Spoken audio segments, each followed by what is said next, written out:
The light pulsed, a crystal heart beating at the center of the ceremonial hall. Hundreds of young people were arranged in rows, each with their right hand pressed against a polished obsidian sphere floating silently before them. The air smelled of ozone and possibility. It was the day of awakening, the moment when every citizen of Viridia discovered their place in the great loom of fate. Kaelen Voss kept his eyes closed as energy coursed through his arm. A current of pure potential wound through his veins, searching, probing, measuring. The sphere before him began to glow, not with the pale common light of the utility classes, nor with the silver sheen of mid-tier combat classes. It was a deep blue, the exact shade of the sky in the moments before dawn breaks. Combat class rank A. Instructor Valdris's voice echoed through the hall, laden with barely contained surprise. Eidolon Invoker, a murmur rippled through the rows. Rank A. In all of Aurelian Academy, only 3 or 4 students per year reached that tier. Kaelen opened his eyes, watching the blue light dance across his fingers. Eidolon Invoker. The class allowed him to summon spectral entities from adjacent planes to fight at his side. In theory, it was devastating. In practice, useless. The word slipped from someone's lips in the front row, low enough that the instructors couldn't hear, but loud enough to strike Kaelen like a poisoned needle. He knew the voice, Lyra Vex. His... what was she now? Girlfriend? Ex-girlfriend?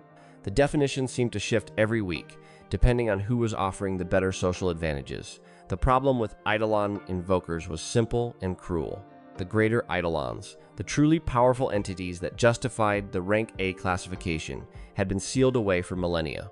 The great architects of the Abyss, the primordial beings, the Watchers, all had vanished during the cataclysm that nearly destroyed the world. The only Eidolons that remained were fragments, shadows, echoes of what they had once been. Summoning a fragment was like wielding a sword made of smoke. It impressed the eyes but cut nothing. What was that, Kaelen?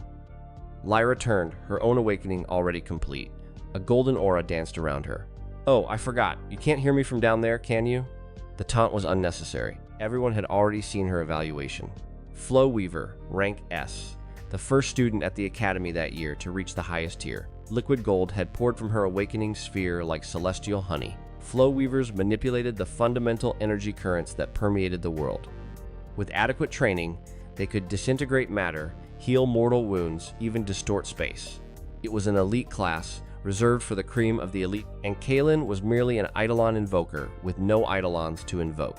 Look at this. Gavrik Tor approached, his own sphere displaying the intense red of a rank A warblade. His family controlled half of Viridia's awakening stones. The prodigy, who spent 3 years at the top of the school, woke up with the most useless class on the continent. That's poetry. Kaelen didn't respond. His mind was still processing the information the sphere had whispered to him during the awakening. Something beyond the standard evaluation. A voice that wasn't Instructor Valdris, nor anyone in the hall. A voice that seemed to come from within the blue light itself. Congratulations on awakening as an Eidolon Invoker. The Sanctuary of the Primordials has been activated. Welcome, Hare.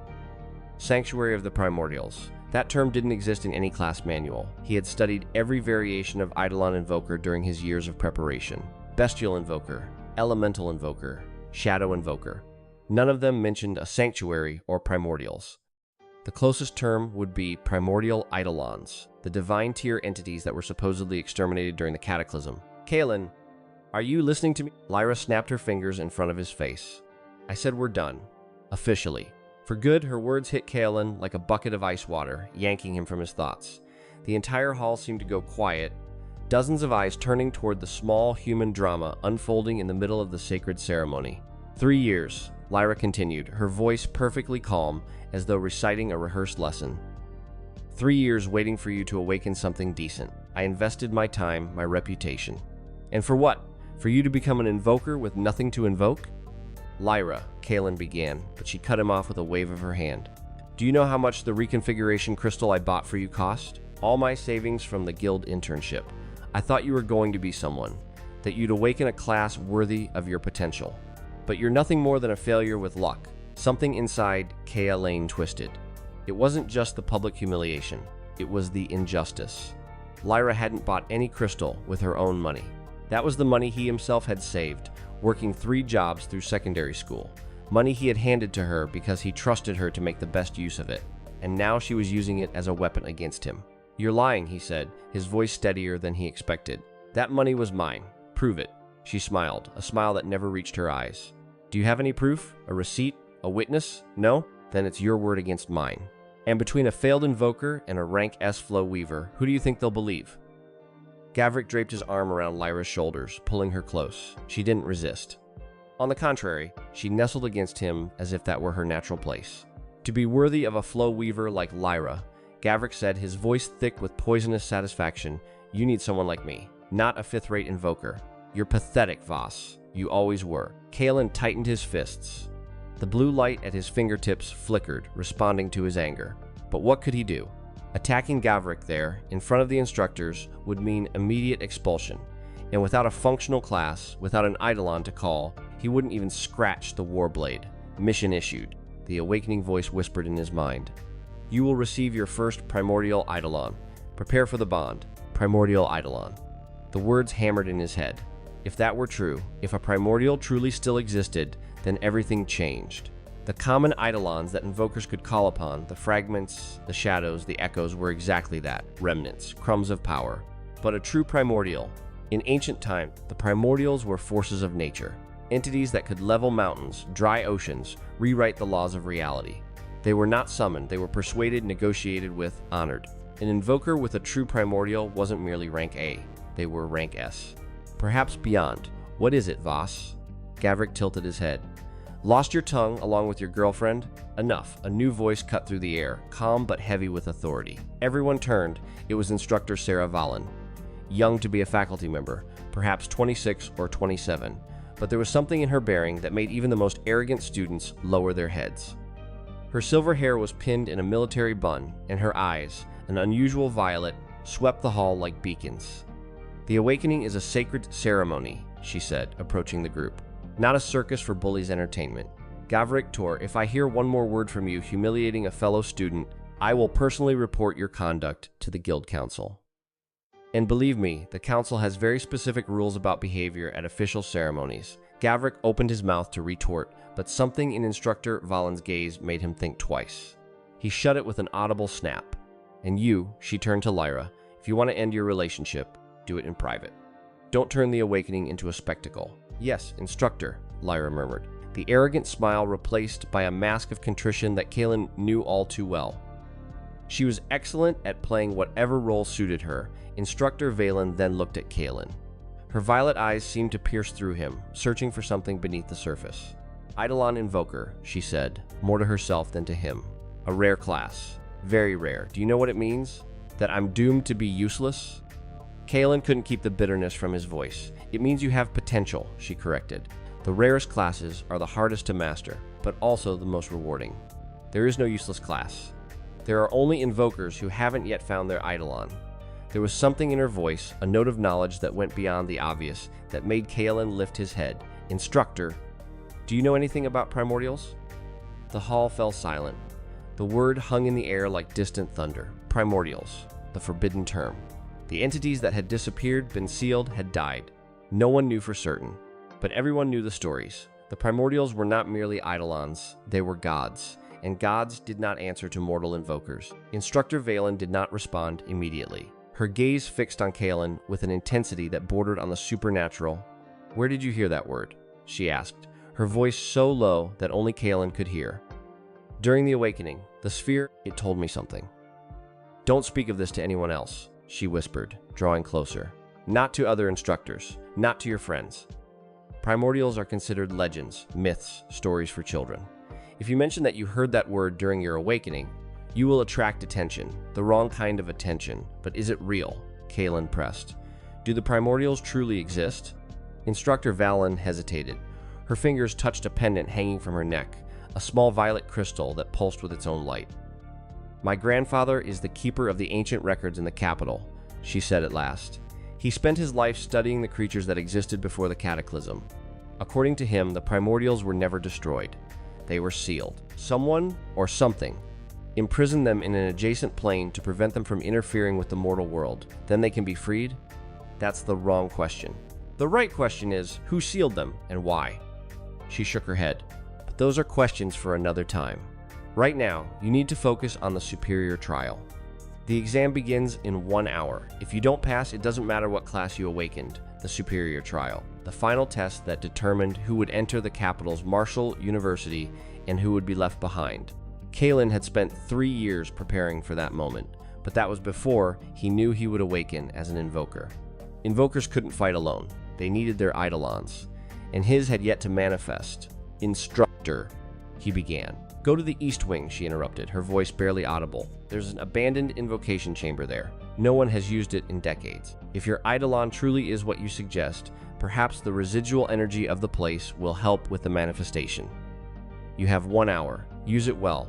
Kaelen nodded, grateful. While the other students dispersed to prepare for the trial, he headed in the opposite direction, toward the East Wing of the academic complex. The East Wing was a relic of an earlier era. Dusty corridors, cracked wooden doors, the smell of mold and accumulated time in the walls. The academy had been built upon the ruins of an ancient invocation temple, and that wing was what remained of the original structure. Kaelen found the room Instructor Valen had mentioned. It was circular, with a vaulted ceiling where a faded mural depicted constellations that no longer existed. At the center, an invocation circle carved into the stone floor, its runes covered by centuries of dust. "Place your hand on the circle," the sanctuary's voice instructed. Kaelen obeyed. The moment his fingers touched the cold stone, the runes ignited. Blue light, the same light as his awakening, ran through the carvings like water flowing through dry channels. The ceiling mural came to life, the constellations blazing with blinding intensity. "I am Kaelen Voss," he said, not knowing exactly why, but feeling that the words were necessary. "Here of the sanctuary, Eidolon Invoker, and I summon my primordial." For a long moment, nothing happened. Then the air at the center of the circle began to distort. Not like a heat mirage, but as if the very fabric of reality were being folded, twisted, torn.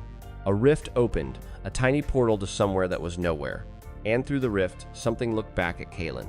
It was not a hostile gaze. It was curious, evaluating, like an ancient predator examining a creature it had never seen before, trying to decide if it was prey, threat, or something entirely new.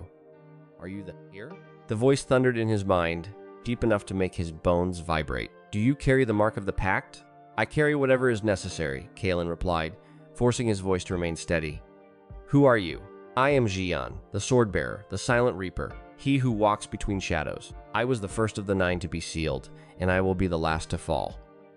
The rift widened, and Kaelen could see the primordial silhouette.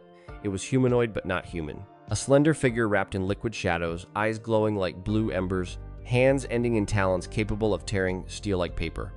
On its back, 6 wings of solid darkness unfurled, each one the size of a grown man. "Zhiyan," Kaelen repeated the name, feeling the power it carried.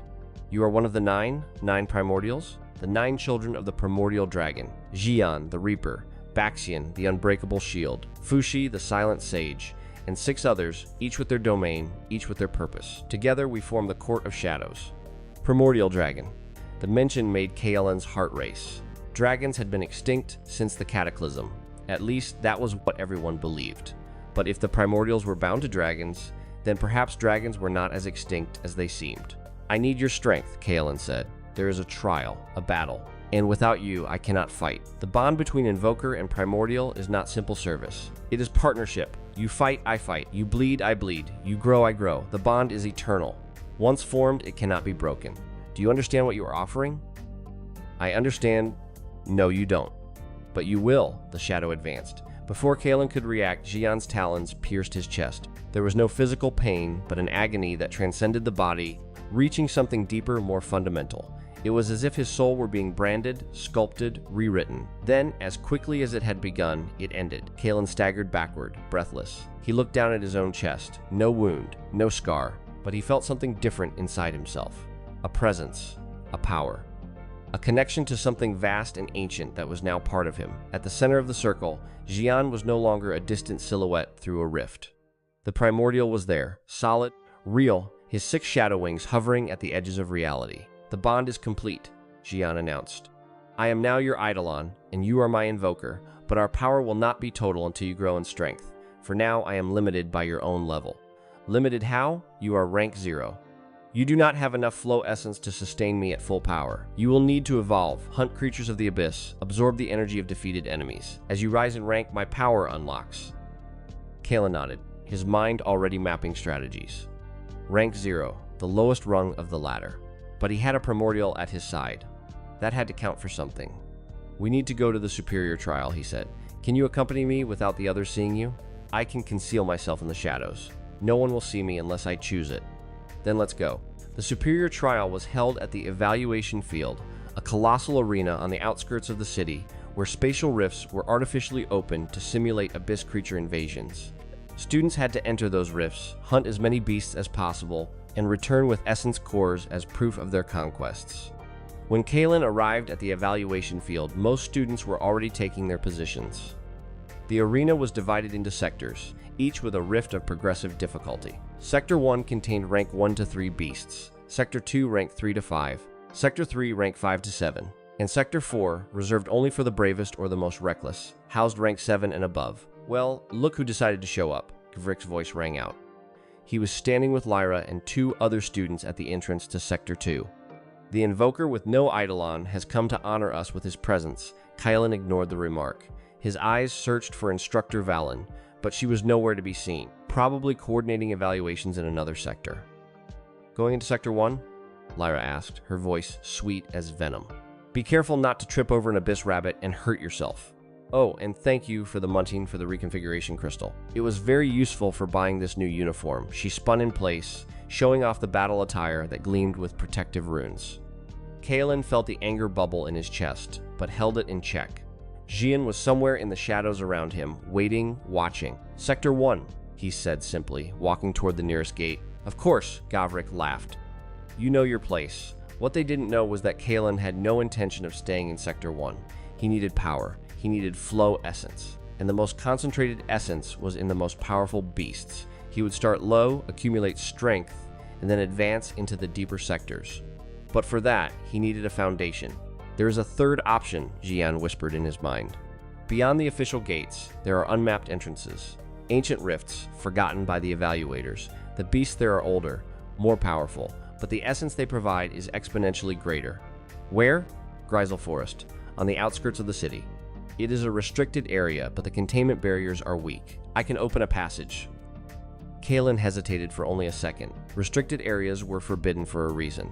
The beasts there were not calibrated for students. They were wild, unpredictable, some rank 8 or higher. But the alternative was spending months, perhaps years, climbing levels through conventional methods. He didn't have that time. Let's go. He discreetly abandoned the evaluation field and headed for the edge of the city. Grisel Forest was a dark smear on the horizon, a dense stretch of woodland where abyss rifts had been opened during the cataclysm, and never fully closed. Beasts roamed freely, and only licensed professional hunters were permitted to enter. At the gate, a veteran guard blocked his path. Restricted area. Return to the city. I need to enter. Need to? The guard raised an eyebrow. You barely look past your teens. What could a kid like you possibly want in a level 8 hunting zone? Before Kaelen could answer, a familiar voice sounded behind him. He's with me. It was Instructor Valen. She approached with calm strides, her violet pendant glowing softly. Instructor, Kaelen began. I said you had 1 hour, she replied. I figured you'd come here. Grisel Forest has the highest concentration of primordial essence in the region. It's the only place where your Eidolon can grow strong quickly. Instructor Valen, the guard bowed respectfully. I wasn't aware you were supervising a student. I am. Let him through. The guard hesitated, but Instructor Valen's authority was unquestionable. He opened the gate. Here, she held out 2 sealed scrolls to Kaelen. Substitution scrolls. If you suffer a fatal blow, they will activate automatically and teleport you back to the forest entrance. These must cost a fortune. Kaelen looked at the scrolls, recognizing the high-level protection seals. Each one was worth at least 100,000 flow coins. Consider it an investment. You awaken a class that hasn't appeared in centuries. It would be a waste to let you die before you show what you're capable of. She paused. Besides, I have my own reasons for wanting to see how far you can go. What reasons? My grandfather spent 60 years studying the Primordials. He always believed they would return one day. If you truly have a bond with one of them, then perhaps he was right. And if he was right about that, perhaps he's right about other things too. Dark things. Before Kaelen could ask what dark things those were, she gently pushed him toward the gate. Go. You have until the end of the superior trial to return with as many cores as you can. Show everyone that an invoker is not synonymous with failure. Grisel Forest was a living nightmare. Twisted trees whose branches contorted like skeletal fingers. dense fog that reduced visibility to a few meters, and the constant, omnipresent sound of things crawling, dragging, lurking in the shadows. Rank 8 beasts ahead, Zhiyan warned. 3 of them. Ambush predators. They will strike the moment we enter their territory. Can you defeat them? With my current strength? Perhaps 1, but 3 simultaneously is beyond my capacity. We need a strategy. Kaelen analyzed the terrain. The trees formed a natural corridor with thorny shrubs on both sides. The beasts were likely hidden among the thorns, waiting for the right moment to strike. If I offer myself as bait, can you ambush the ambushers? Explain. I enter the corridor as if I'm unaware of the danger. When they attack, I use the substitution scrolls. The moment they're distracted by the teleport, you strike. Risky. If the scroll fails, that's why the instructor gave them to me.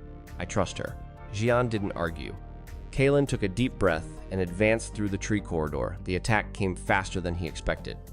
3 shadows burst from the shrubs, feline creatures the size of horses, with black fur that absorbed light and yellow eyes like diseased suns. Talons the length of daggers sliced through the air toward his throat. The scroll activated at the same instant. A burst of violet light enveloped Kaelen, and he felt the world spin. When the light dissipated, he was at the forest entrance, exactly where Instructor Valen had left him. Now! Zhiyan roared in his mind. Even from a distance, Kaelen could feel the release of power. A wave of absolute darkness swept through the forest, followed by 3 sharp shrieks that were abruptly cut short. Then, silence. He ran back. In the tree corridor, Zhiyan stood over the shattered remains of the 3 beasts. His talons dripped a black liquid that evaporated on contact with the air, essence cores. Zhiyan pointed to 3 gleaming crystals that had materialized atop the corpses. Absorb them. Kaelen picked up the crystals. They were cold to the touch, pulsing with an energy he could feel vibrating in his bones. Following instinct, he pressed them against his chest. Over the place where Zhiyan had marked the bond, the absorption was immediate. Raw power coursed through his veins, burning, purifying, strengthening. He felt his flow essence reserve expand, his senses sharpen, his muscles grow denser. Congratulations, host, the sanctuary's voice echoed. You have reached rank 1. Zhiyan's first seal has been partially unlocked. Only partially, Zhiyan possesses 9 seals. Each corresponds to one of your ranks. At rank 9, he will be at full power. It was a long road, but it was a road, and every step brought him closer to his goal. Keep going, Kaelen said. Let's hunt more. The hours that followed were a whirlwind of blood and growth. Kaelen and Zhiyan swept through Grizzle Forest like a silent storm, cutting down beast after beast. Ambush predators, abyss crawlers, shadow devourers. Every victory yielded more cores, and every core pushed him another rung higher, rank 2. Then rank 3. By the time the sun began to set, Kaelen was already at rank 4, and Zhiyan had unlocked his 4th seal. His shadow wings were now 8, and his presence was oppressive enough to send lesser beasts fleeing before they even came within range. There is something different ahead, Zhiyan warned suddenly. An energy that does not belong to this plane. Kaelen advanced with caution. At the heart of the forest, he found a circular clearing where the vegetation was dead and the ground was covered in ash. At its center, a spatial rift flickered erratically, its glow shifting between a sickly violet and absolute black. It's an unstable rift, Kaelen murmured. Like the ones the instructor mentioned. No, it is worse. It is a reverse invocation rift. Something on the other side is trying to enter our world. Before Kaelen could respond, the rift exploded with blinding light. A figure emerged from it, a creature that was neither beast nor primordial, but something entirely different. A being of pure energy, its form shifting constantly between humanoid and monstrous, its eyes 2 vortices of absolute darkness. You vermin dare disturb my rest? The creature hissed, its voice the sound of 1,000 blades being sharpened simultaneously. I am a fragment of the Outer God, a piece of something that will soon consume your entire world. Outer God. The term hit Kaelen like a punch. In the ancient texts he had studied, the Outer Gods were mentioned only as myths, apocalyptic legends used to frighten children. Entities from beyond the stars that had allegedly attempted to devour the world during the Cataclysm, before being repelled by the Primordials. Zhiyan, Kaelen began. I know. We faced them before. That is why we were sealed. To contain the invasion. You were sealed to protect the world? We were sealed as anchors. Our bodies form a dimensional barrier that keeps the Outer Gods at bay. But if a fragment is already here, it means the barrier is weakening. The fragment laughed, a sound that made the surrounding air freeze, weakening. Your barrier is crumbling, Primordial. In 3 years, 5 at most, it will fall completely, and when that happens, my brothers will come. all of them, and your world will be our feast. 3 years. The information struck Kaelen with the force of a hammer. He had just awakened, just found his Eidolon. He had thought he had time to grow, to become stronger, to prove his worth. But 3 years was no time at all. That is not going to happen, Kaelen said, his voice steadier than he felt. We defeated you before. We will defeat you again.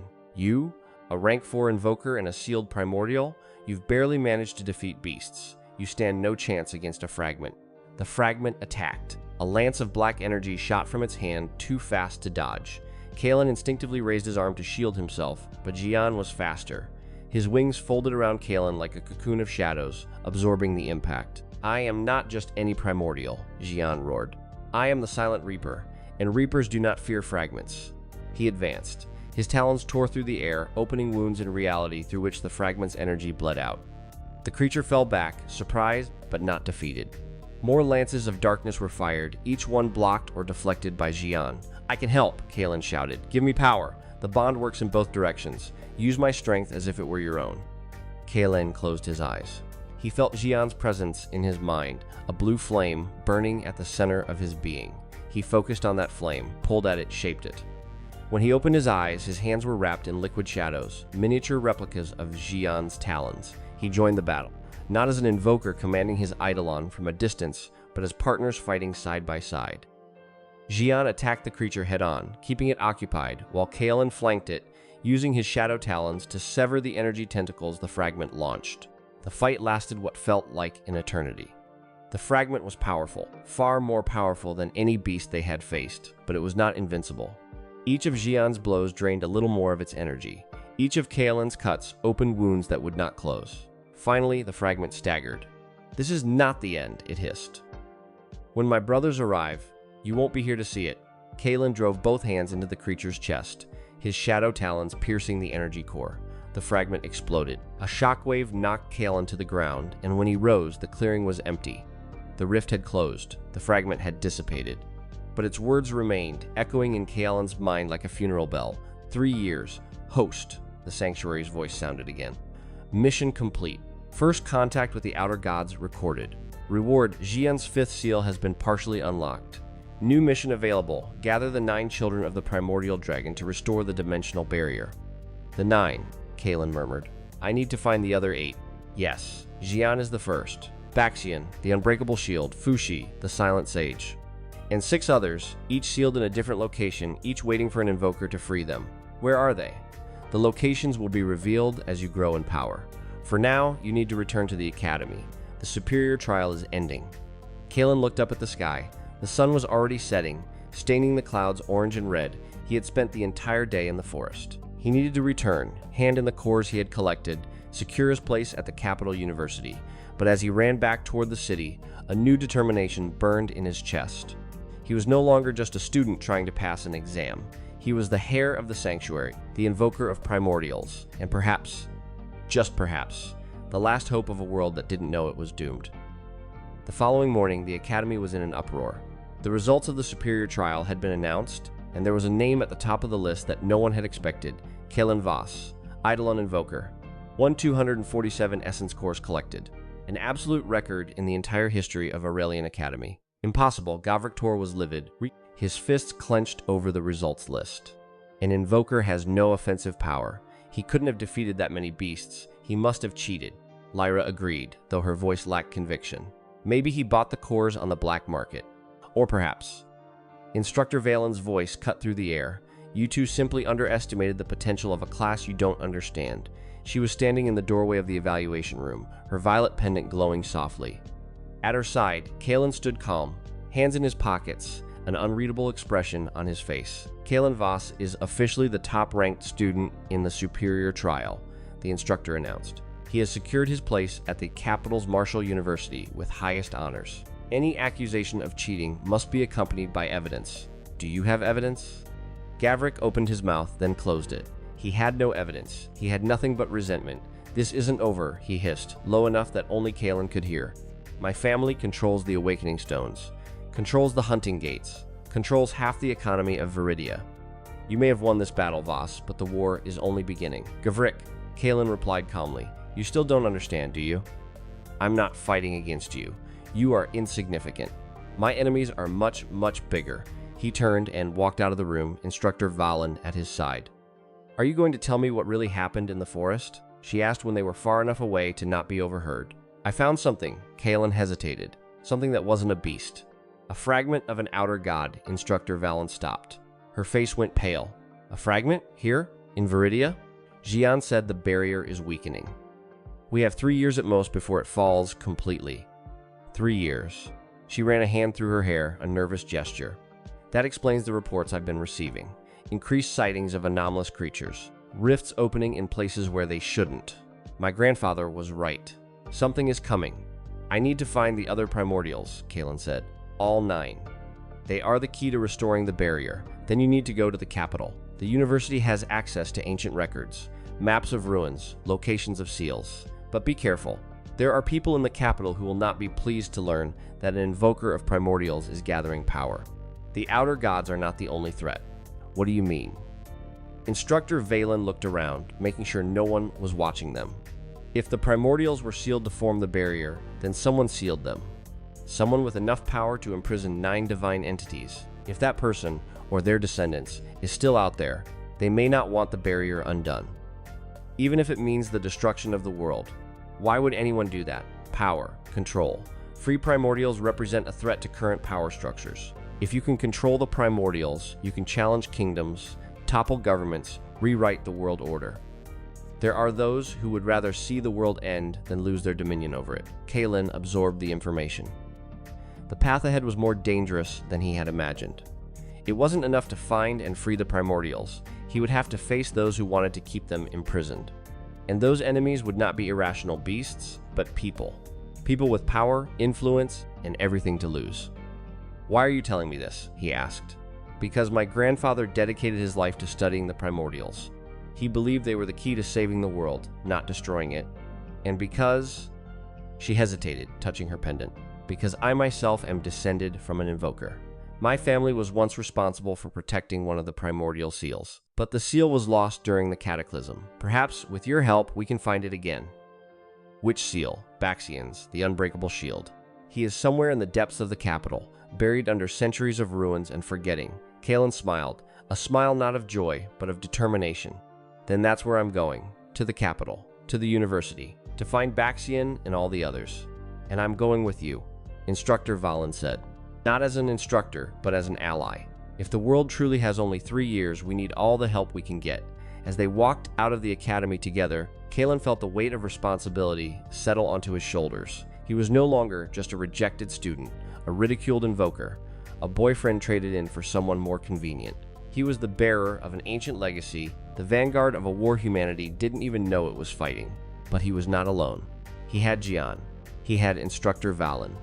And soon, if everything went right, he would have all 9 children of the primordial dragon. Lyra and Gavrik remained behind, small figures in the crowd of a city that didn't know its days were numbered. Kaelen did not look back. The past was dead. The future was all that mattered, and the future began now. The capital rose on the horizon like a mirage forged in steel and crystal.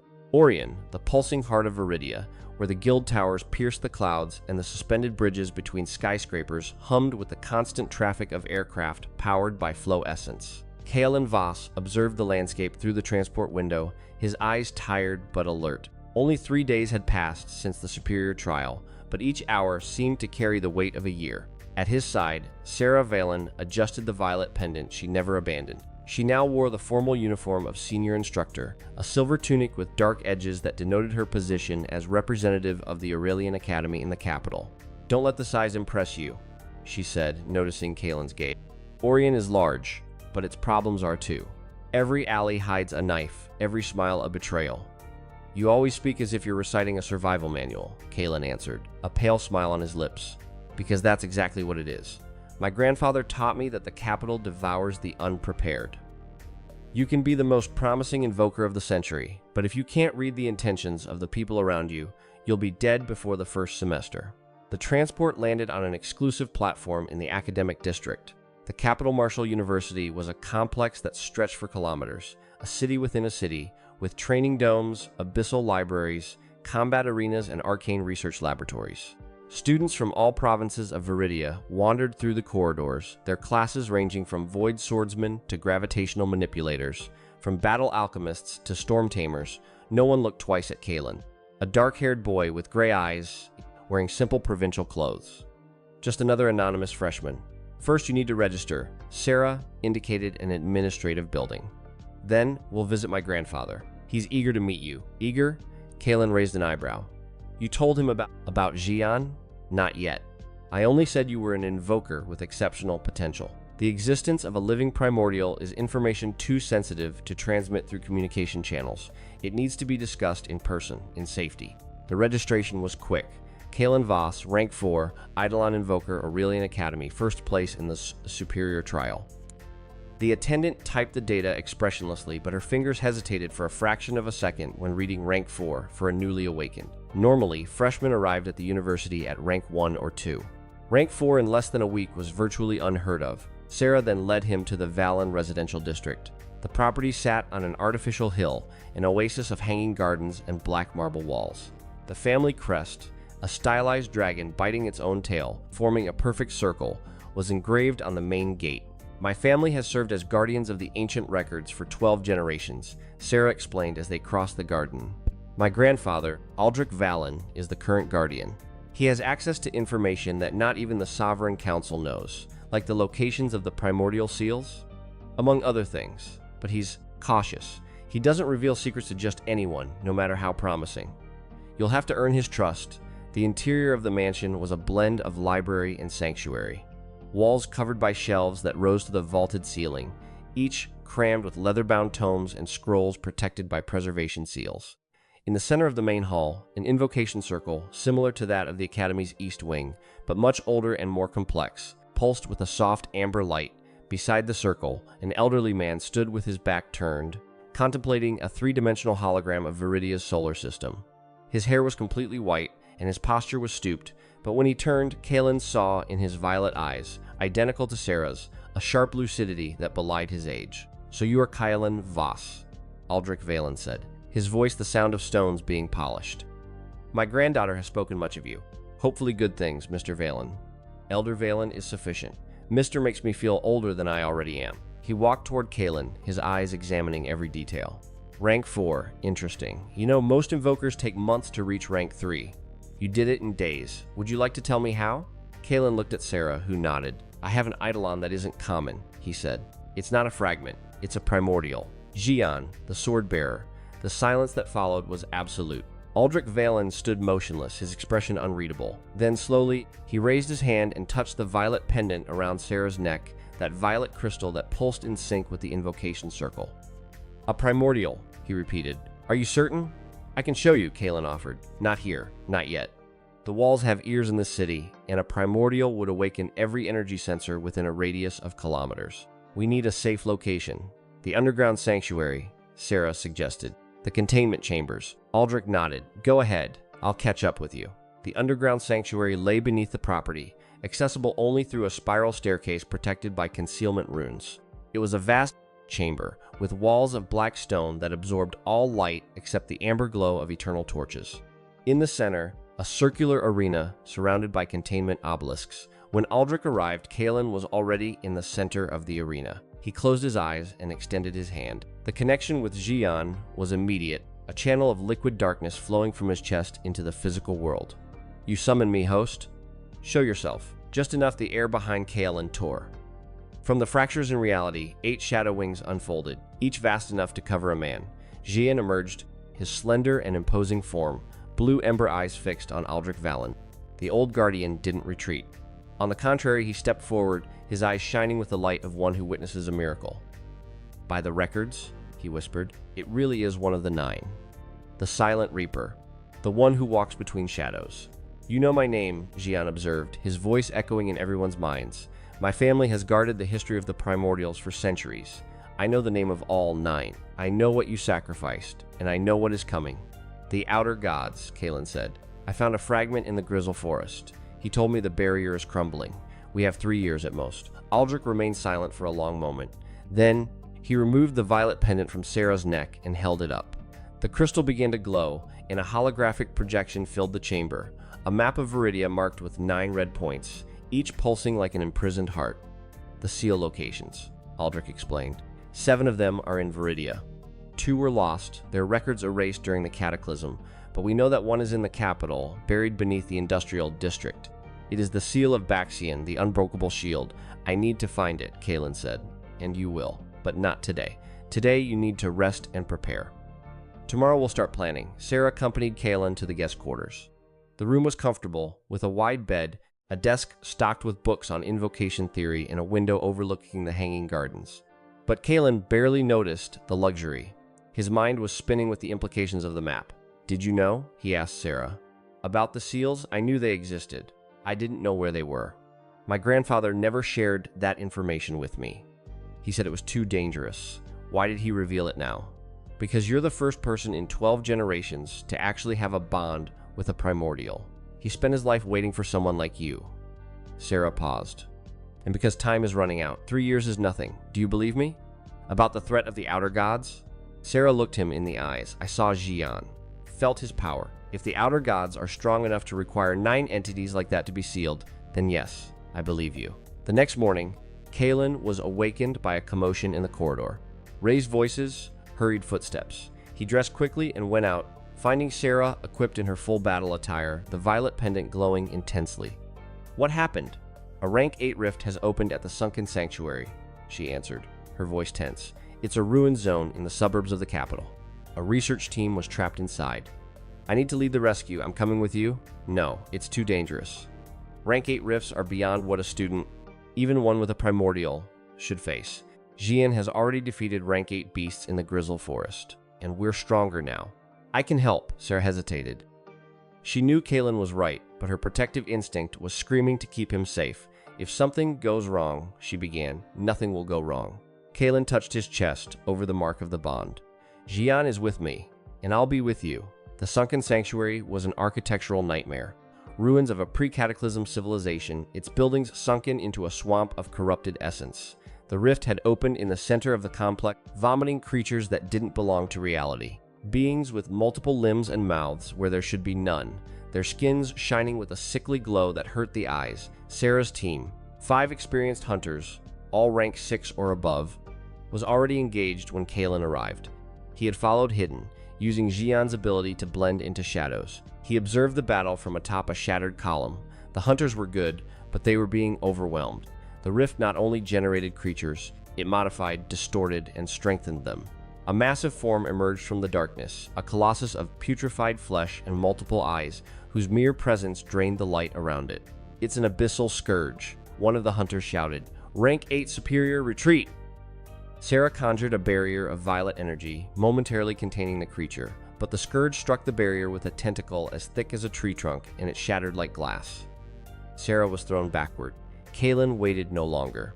Now, he ordered mentally. Zhiyan erupted from the shadows like a black tide. His 8 wings spread open, obscuring the sky. The Primordials' claws tore through the air, opening wounds in the scourge that poured not blood, but liquid darkness. The creature roared, trying to counterattack, but Zhiyan was too fast. He moved like smoke, like a nightmare, striking from impossible angles. Kaelen? Sarah exclaimed, still on the ground. I told you not to come, and leave you to die? Kaelen jumped from the column, landing beside her. He extended his hand. I'd rather disobey. Together, they fought. Sarah conjured blades of violet energy that cut through the scourge's smaller limbs, while Kaelen channeled Zhiyan's strength, his hands wrapped in cutting shadows. The scourge was powerful, but it wasn't unbeatable. Each blow from Zhiyan weakened its structure. Each strike from Kaelen and Sarah destabilized it. Finally, Zhiyan drove both claws into the creature's core, a pulsing black crystal at the center of its mass, and crushed it. The scourge disintegrated into a rain of ashes. The silence that followed was broken only by the panting breath of the survivors. Then, a voice sounded at the entrance to the sanctuary. Impressive, Aldrich Valen was there. He had arrived without anyone noticing, his eyes fixed on Zhiyan and Kaelen. At his side, a middle-aged man in military uniform.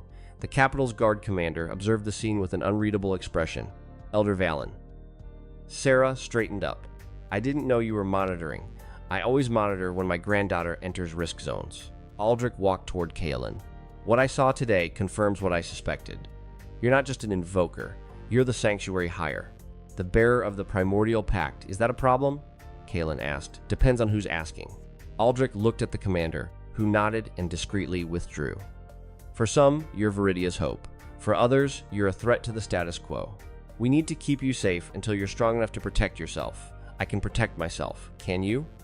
You defeated an abyssal scourge today, but the enemies you'll face in the future won't be beasts. They'll be people.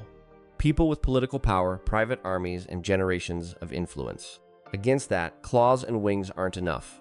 What do you suggest? I suggest you become my personal disciple.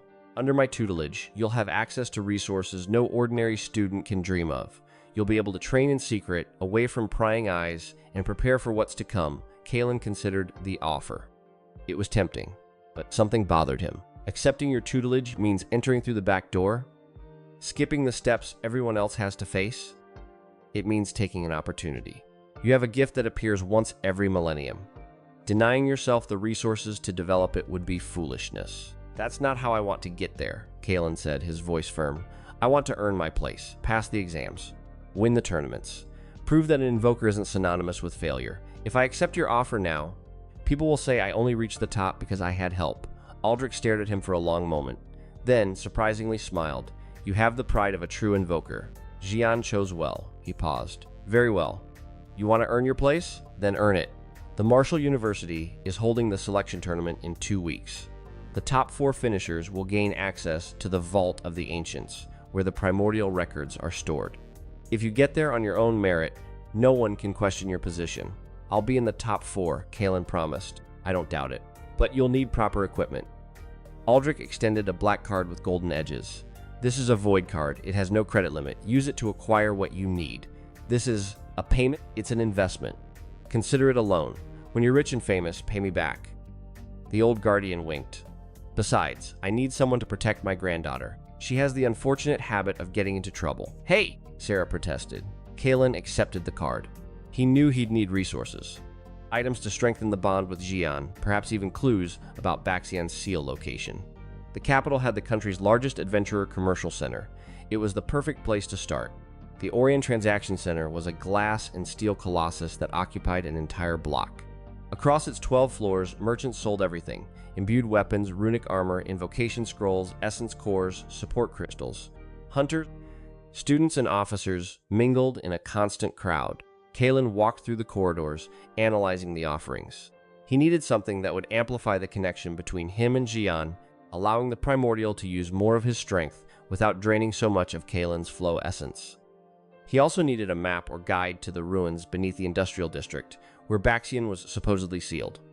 Well, look who's here, a familiar voice echoed. The little provincial invoker, Lyra Vex, stood before a display case of support crystals, Gavrik Tor at her side like a satisfied guard dog. Both wore new university uniforms, their postures exuding the arrogance of those who consider themselves owners of the world. Lyra, Kaelen greeted her dryly. Gavrik, came to buy something with your intern money? Gavrik smiled, showing too many teeth. Good luck. Capital prices are a bit steep for commoners. I'm just looking.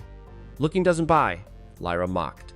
But hey, if you need charity, I can give you a few coins. After all, I still have change from the money you gave me. Kaelen felt anger tingle in his fingers, but restrained himself. Zhiyan whispered in his mind, don't waste energy on insects. They're not worth the effort. Excuse me, a new voice interrupted, this one carrying natural authority. You're blocking the display case. The newcomer was a young man with copper-colored hair and amber eyes, wearing the cadet officer uniform of the Capitol Guard. On his chest, the Dorn family crest, a hawk with open wings holding a lightning bolt. Valerius Dorn, grandson of General Dorn, one of the most powerful men in Viridia. Sorry, Cadet Dorn. Gavrik hurried to clear the way, his arrogance instantly evaporating. We didn't see you coming. Valerius ignored Gavrik. His eyes were fixed on Kaelen. You're the invoker staying at the Valen property, he said, more a statement than a question.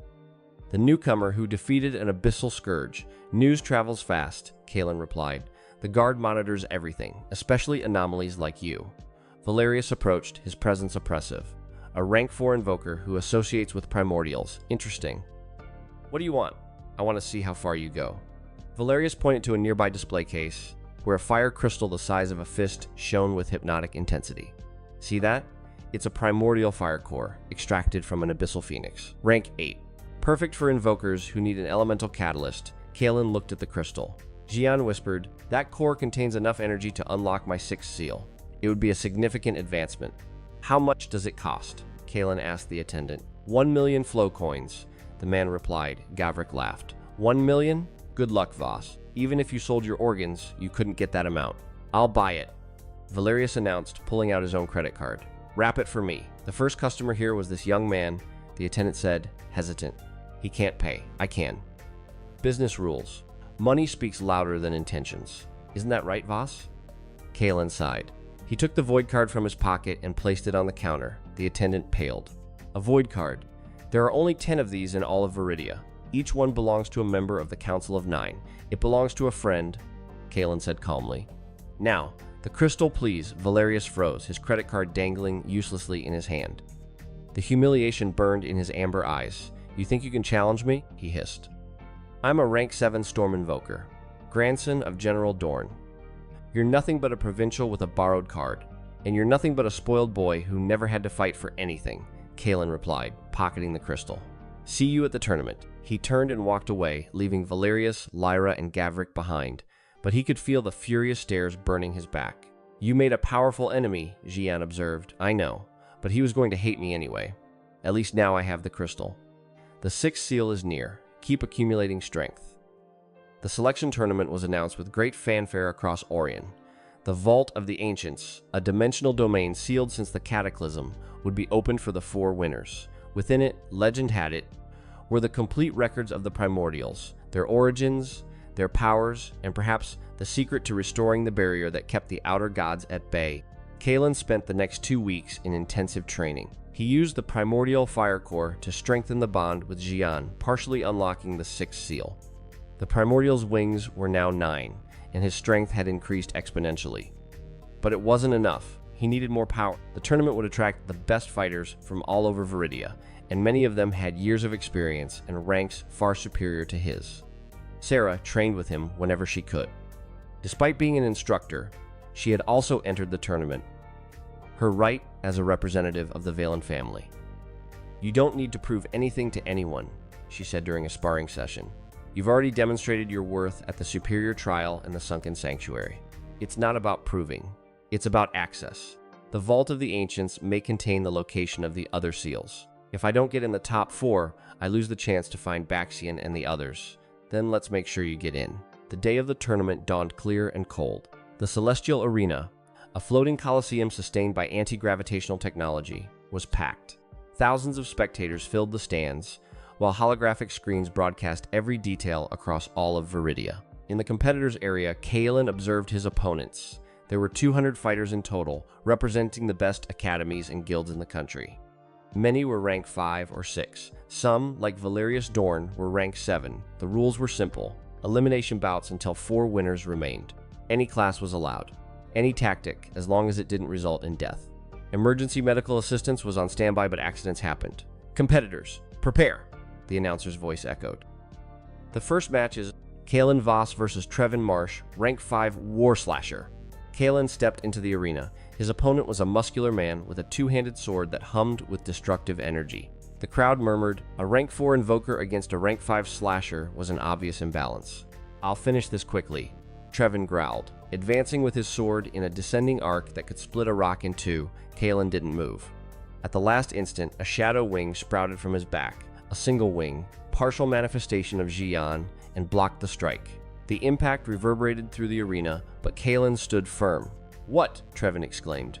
"Now," Zhiyan whispered. Kaelen counterattacked with a punch wrapped in darkness. The blow struck Trevin's chest and hurled him out of the arena. The slasher fell to the ground, unconscious. "Winner, Kaelen Voss," the announcer declared, surprised. The crowd exploded in applause and murmurs. A rank 4 defeating a rank 5 with a single blow was unprecedented.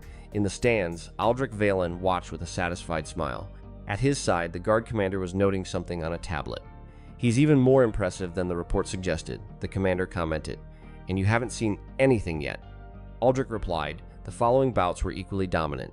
Kaelen defeated a rank 5 gravitational manipulator, a rank 6 shadow assassin, and a rank 6 storm tamer. With each victory, his fame grew. The crowd began to chant his name. "Voss! Voss! Voss!" Lyra and Gavrik watched from the stands, their faces twisted in frustration. Lyra had been eliminated in the quarterfinals by a rank 6 opponent. Gavrik fell even earlier, defeated by a Void swordsman. "This isn't fair," Gavrik grumbled. "How can he be so strong?"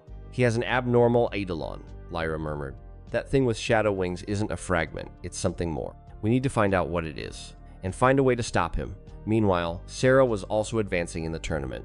Her class, Twilight Weaver, a rare variation of Flow Weaver, combined energy manipulation with conjuring of violet constructs. She defeated her opponents with surgical precision. The semifinals were announced: Kaelen Voss versus Valerius Dorn. Sarah Valen versus Oren Blackwood, a rank 7 necromancer. Sarah's match was first. Despite the rank difference, she used tactical intelligence to nullify Oren's undead and defeated him with a combination of containment barriers and energy blades. A hard-fought victory, but deserved. Sarah was in the top 4, then came the fight everyone had been waiting for. Kaelen and Valerius faced each other in the arena. The Storm Invoker emanated an aura of raw power, lightning dancing in his hands. His amber eyes burned with hunger for revenge. "You humiliated me at the transaction center," Valerius said, his voice amplified by the sound systems. "Now I'll humiliate you before all of Viridia." "You talk too much," Kaelen replied. The gong sounded. Valerius attacked immediately, conjuring a storm of lightning that turned the arena into an electrical inferno. Kaelen invoked Zhiyan's wings to protect himself, but the lightning was relentless. Each discharge struck with the force of a hammer, forcing him to retreat. "Rank 4 against rank 7, Valerius sneered. "You have no chance." He conjured his supreme technique, Thunder's Wrath. A sphere of concentrated plasma formed above his head, growing to the size of a carriage. When he launched it, the air around the arena vibrated with extreme heat. Kaelen knew he couldn't block that, so he didn't try. Zhiyan, Possession. For the first time, Kaelen allowed the Primordial to take partial control of his body. His irises turned blue as embers. His skin took on a grayish hue. 9 wings of pure shadow erupted from his back, and his hands transformed into claws. Thunder's Wrath struck him, and simply vanished, absorbed by the darkness emanating from him. "Possible." Valerius stammered. Kaelen and Zhiyan advanced. He didn't run. He glided like a shadow projected at impossible speed. The claws struck Valerius in the chest, tearing his uniform and the runic armor beneath. The Storm Invoker was hurled against the arena wall, where he lay groaning. "Winner, Kaelen Voss," the announcer shouted, and the crowd went wild. But the victory was short-lived. A massive presence descended upon the arena. General Dorn, a man with gray hair and impeccable military posture, landed in the center of the stage. His aura was overwhelming, rank 9, one of Viridia's strongest warriors. "You dare hurt my grandson?" His voice thundered. "Insolent wretch!" "It was a fair fight," Kaelen replied, standing firm despite the pressure. He agreed to the rules. Rules don't protect the weak. The general raised his hand, and an energy blade began to form.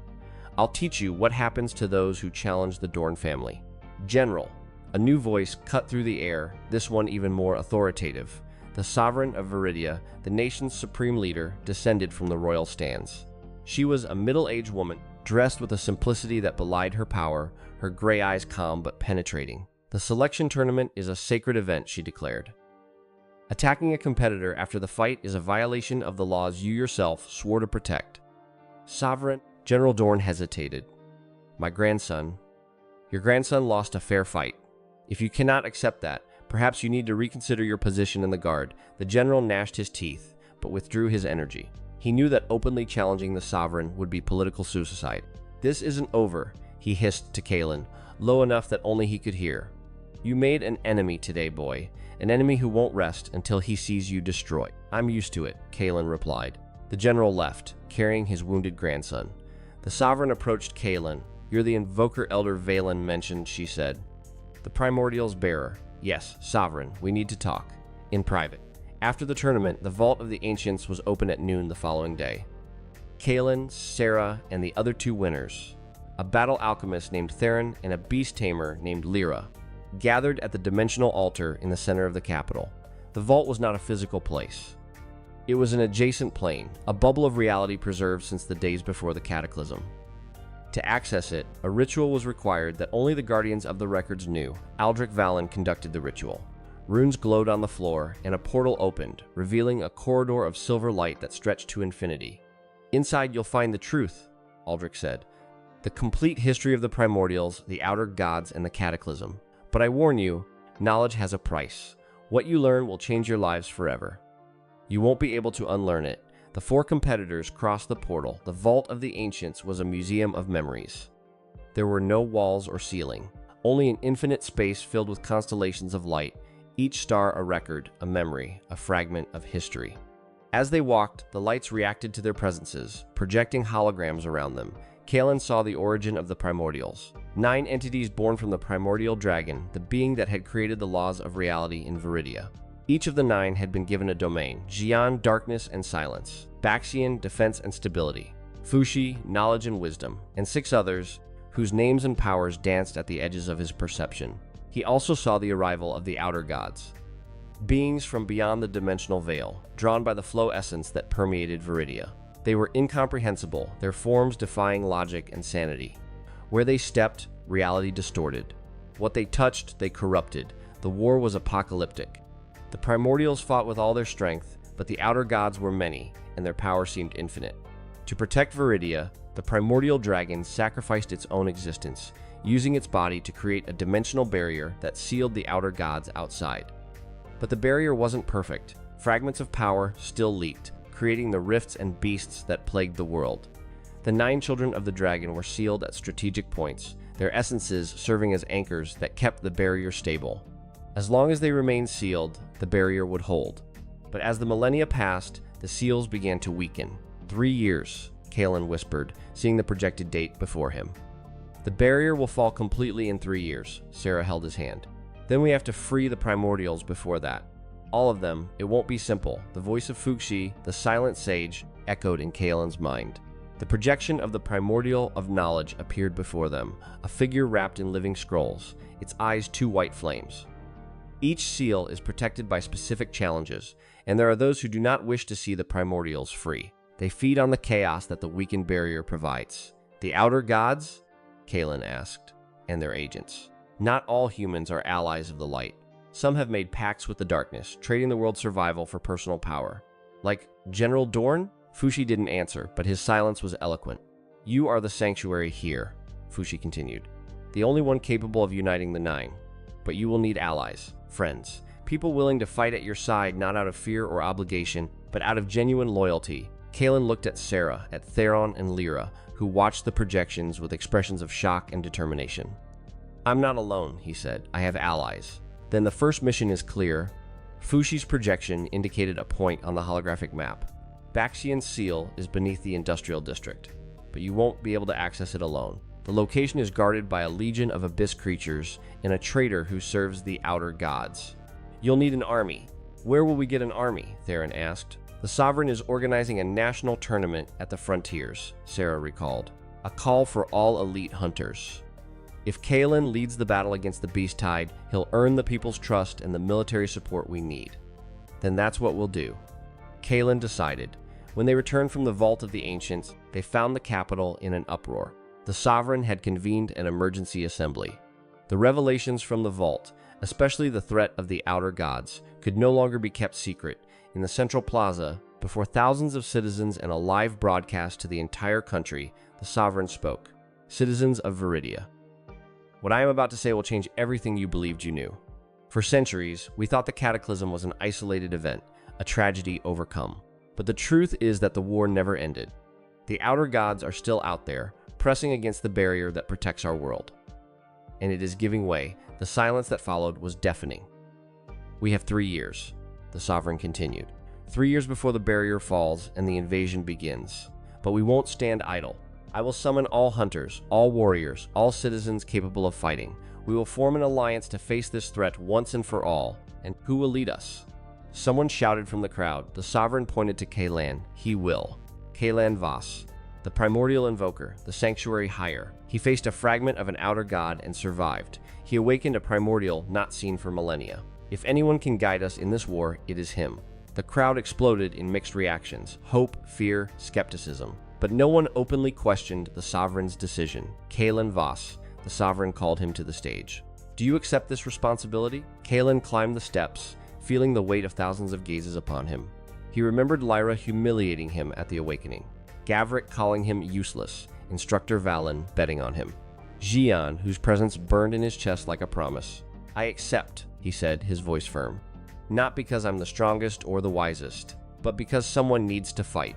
And I won't retreat." A roar of approval swept through the plaza. In the shadows of the stands, Lyra and Gavrik watched with astonished expressions. The boy they had dismissed as garbage was now the symbol of national hope.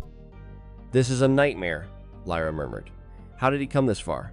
"It doesn't matter," Gavrik replied, his eyes shining with malevolence. "My father has contacts. The Dornies do too. He may have the Sovereign on his side now, but the war is long. Accidents happen. What are you planning?" "Just watch. Kaelen Voss won't live to see the end of these 3 years." While the crowd celebrated, Kaelen felt Zhiyan's gaze in his mind. "They trust you. Don't disappoint them."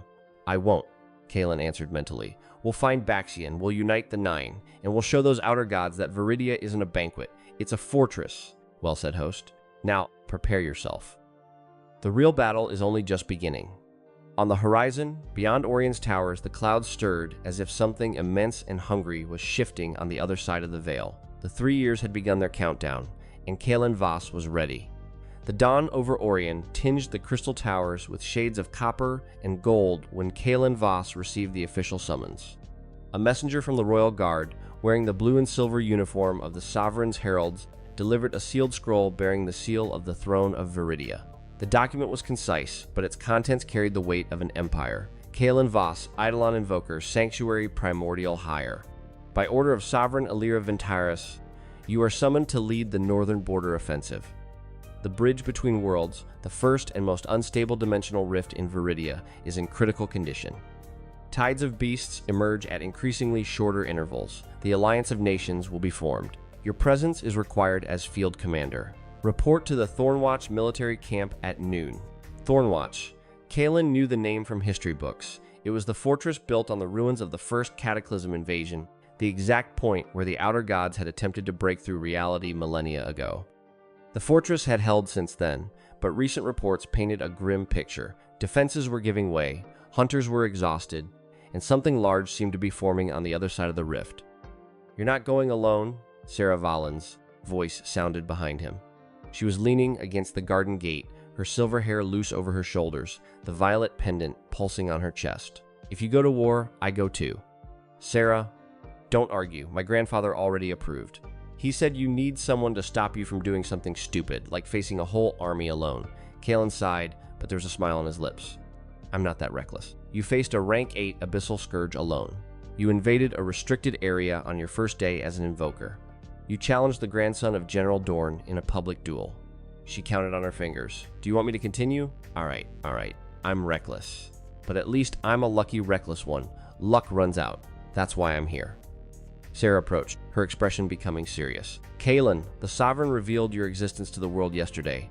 That means every enemy of Viridia now knows who you are. The agents of the Outer Gods, the infiltrated traitors, the neighboring kingdoms that would prefer to see Orion fall, all of them will target you. Thornwatch won't just be a battle against beasts. It will be the hunting ground of every person who wants to see you dead." "I know," Kaelen replied calmly. "Zhiyan already warned me, but I can't hide. If I stay in the capital, protected, people will say I'm a coward. That the sanctuary heir is nothing but a frightened boy who only fights when he has the advantage. To lead, I need to be on the front line. I need to bleed with them. Only then will I earn the trust needed for the real war. The war against the Outer Gods, and against those who serve them. Fushi told me in the Vault of the Ancients, there are traitors among us. People who traded the world's survival for power. If I don't discover who they are, everything else will be in vain." Sarah nodded. "Then let's find the truth." Together, the Thornwatch military camp was a city of tents and improvised fortifications, nestled in the slopes of a mountain whose peak had been cleaved by some ancestral cataclysm. The original fortress, a cyclopean construction of black basalt and containment runes, dominated the horizon, but around it, the scene was of constant war. Craters from recent battles still smoldered. Improvised barricades marked the defensive lines. Wounded hunters were being transported on stretchers to the medical tents, while reinforcement squadrons marched in the opposite direction toward the rift. The rift itself was a sight that defied sanity. A wound in the fabric of reality, shining with a spectrum of colors that didn't exist in nature. From it emerged creatures of impossible forms, beasts with superfluous limbs, predators whose mouths occupied the place of eyes, entities of pure corrosive energy that dissolved the ground where they stepped. Kaelen and Sarah arrived at noon exactly. They were received by Field Marshal Orson Greaves, a veteran of deep scars and deeper eyes, who had commanded Thornwatch for 20 years. "So you're the invoker the Sovereign praises so highly," Greaves said, his voice the sound of gravel being ground. "Rank 5. Not very impressive for a field commander. My rank doesn't reflect my true power," Kaelen replied without arrogance but with conviction. "I heard you have a primordial at your side. Is that true?" "Yes." "Prove it." Kaelen closed his eyes for a moment. The connection with Zhiyan was immediate, a flow of darkness and silence coursing through his soul. When he opened them, his irises had turned blue as embers, and behind him the 9 shadow wings unfolded, immense enough to cover an entire troop. Field Marshal Greaves didn't move, but his eyes betrayed the shock. "By the 9 hells, it really is a primordial, the Silent Reaper. You know him?" "I studied the ancients. Every commander who serves at Thornwatch studies." Greaves pointed to the rift. "That thing has been open for millennia. We know that something large is on the other side, something that the common beasts fear and obey.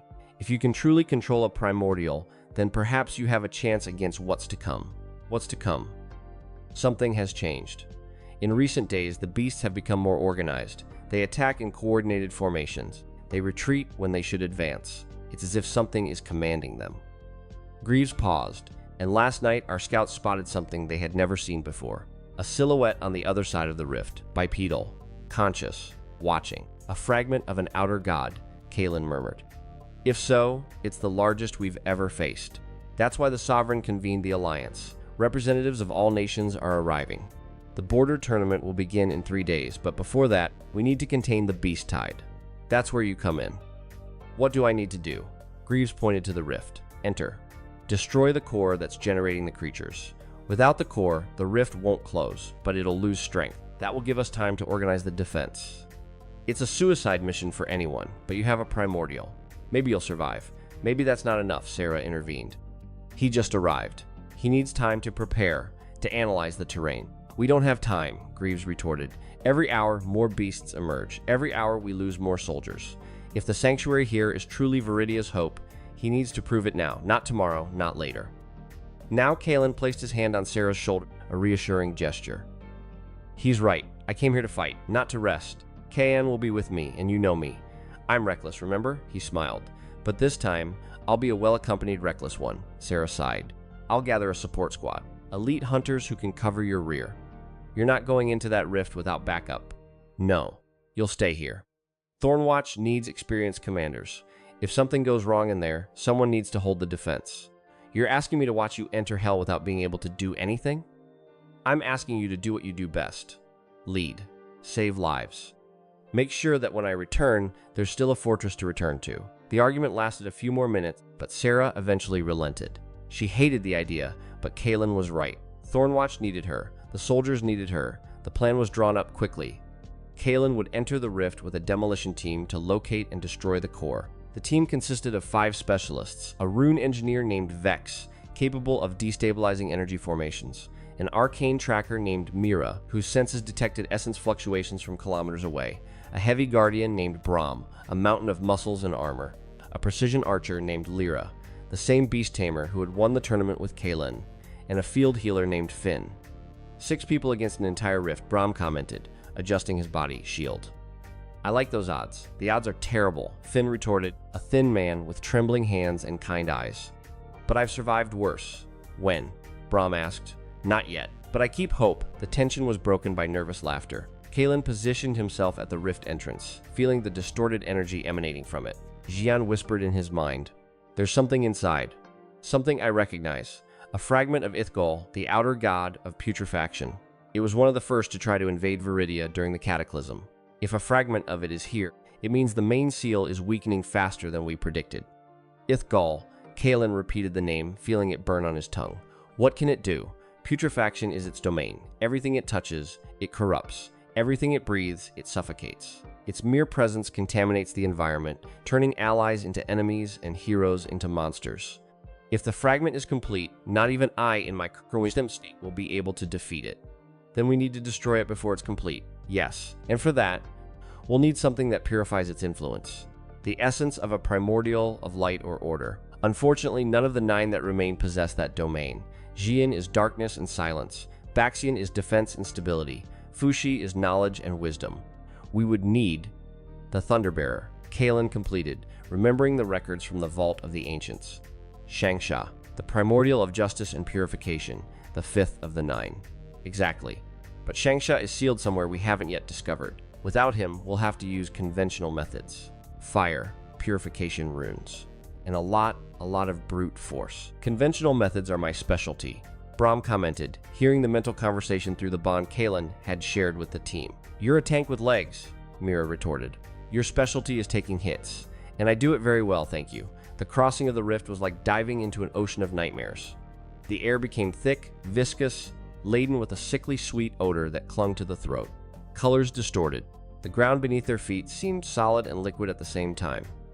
The sound was the worst, a constant deep hum that reverberated in the bones and made teeth ache. On the other side, the world was a parody of Viridia.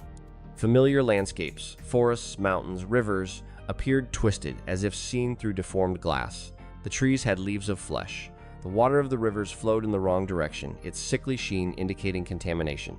The sky was a purple sore, without sun, without stars, only that pulsing wound that bled silent lightning.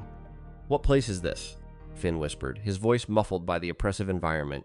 The interstitial plane, Vex replied, his engineer's eyes analyzing the rock formations. The space between our reality and the domain of the outer gods. Theoretically, it's a buffer zone. It should be empty. But something is filling it, Ithgol, Kaelen said. Its putrefaction is leaking here, transforming the void into a corrupted reflection of our world. If we don't stop this contamination will spread outside the rift. Thornwatch will be the first to fall. Then Orion. Then the entire continent. No pressure, Brahm muttered. Mira raised her hand, her eyes glowing with the power of her arcane perception. I detect the core. It's 2 kilometers ahead, in a structure that looks like a temple. But there's movement, a lot of movement. Beasts? Lyra asked, readying her bow. Not exactly. They're people, or something that was once people. The team advanced cautiously. The temple that Mira had detected was a construction belonging to no known architecture, walls of bone and cartilage intertwined in impossible patterns, forming corridors that seemed to breathe. Columns of pulsating flesh supported a ceiling of stretched skin, and in the center of it all, the core, a black crystal the size of a carriage, pulsing with a light that drained the color from everything around it. Around the core moved the figures Mira had spotted. They were not beasts, they were humans or had been. Their bodies were distorted by Ithgol's influence, limbs elongated in grotesque proportions, mouths sewn shut or open in silent screams, eyes replaced by empty cavities from which luminescent fungi sprouted. They moved in a parody of military formation, carrying weapons that had fused to their hands. Soldiers, Kaelen murmured, horror tightening his throat. They were Thornwatch soldiers. The putrefaction transformed them, Vex said, his voice clinical but his eyes betraying revulsion. This means Ithgol can corrupt the living, not just the dead. Anyone exposed to its influence long enough will become this. Then we can't let anyone get close, Lyra concluded. We need to destroy the core before more soldiers are corrupted. Or before we are, Finn added, applying purification seals to all team members. These seals will protect us for a few hours, but they're not infallible. If anyone starts acting strangely, let me know immediately. The battle began with a rain of imbued arrows. Lyra fired from an elevated position, each projectile loaded with fire essence that exploded on contact with the corrupted. Brahm advanced like a wall, his shield blocking attacks, while he cleared the way with his runic mace. Mira guided the team, indicating the safest routes and the creature's weak points, but the corrupted kept coming.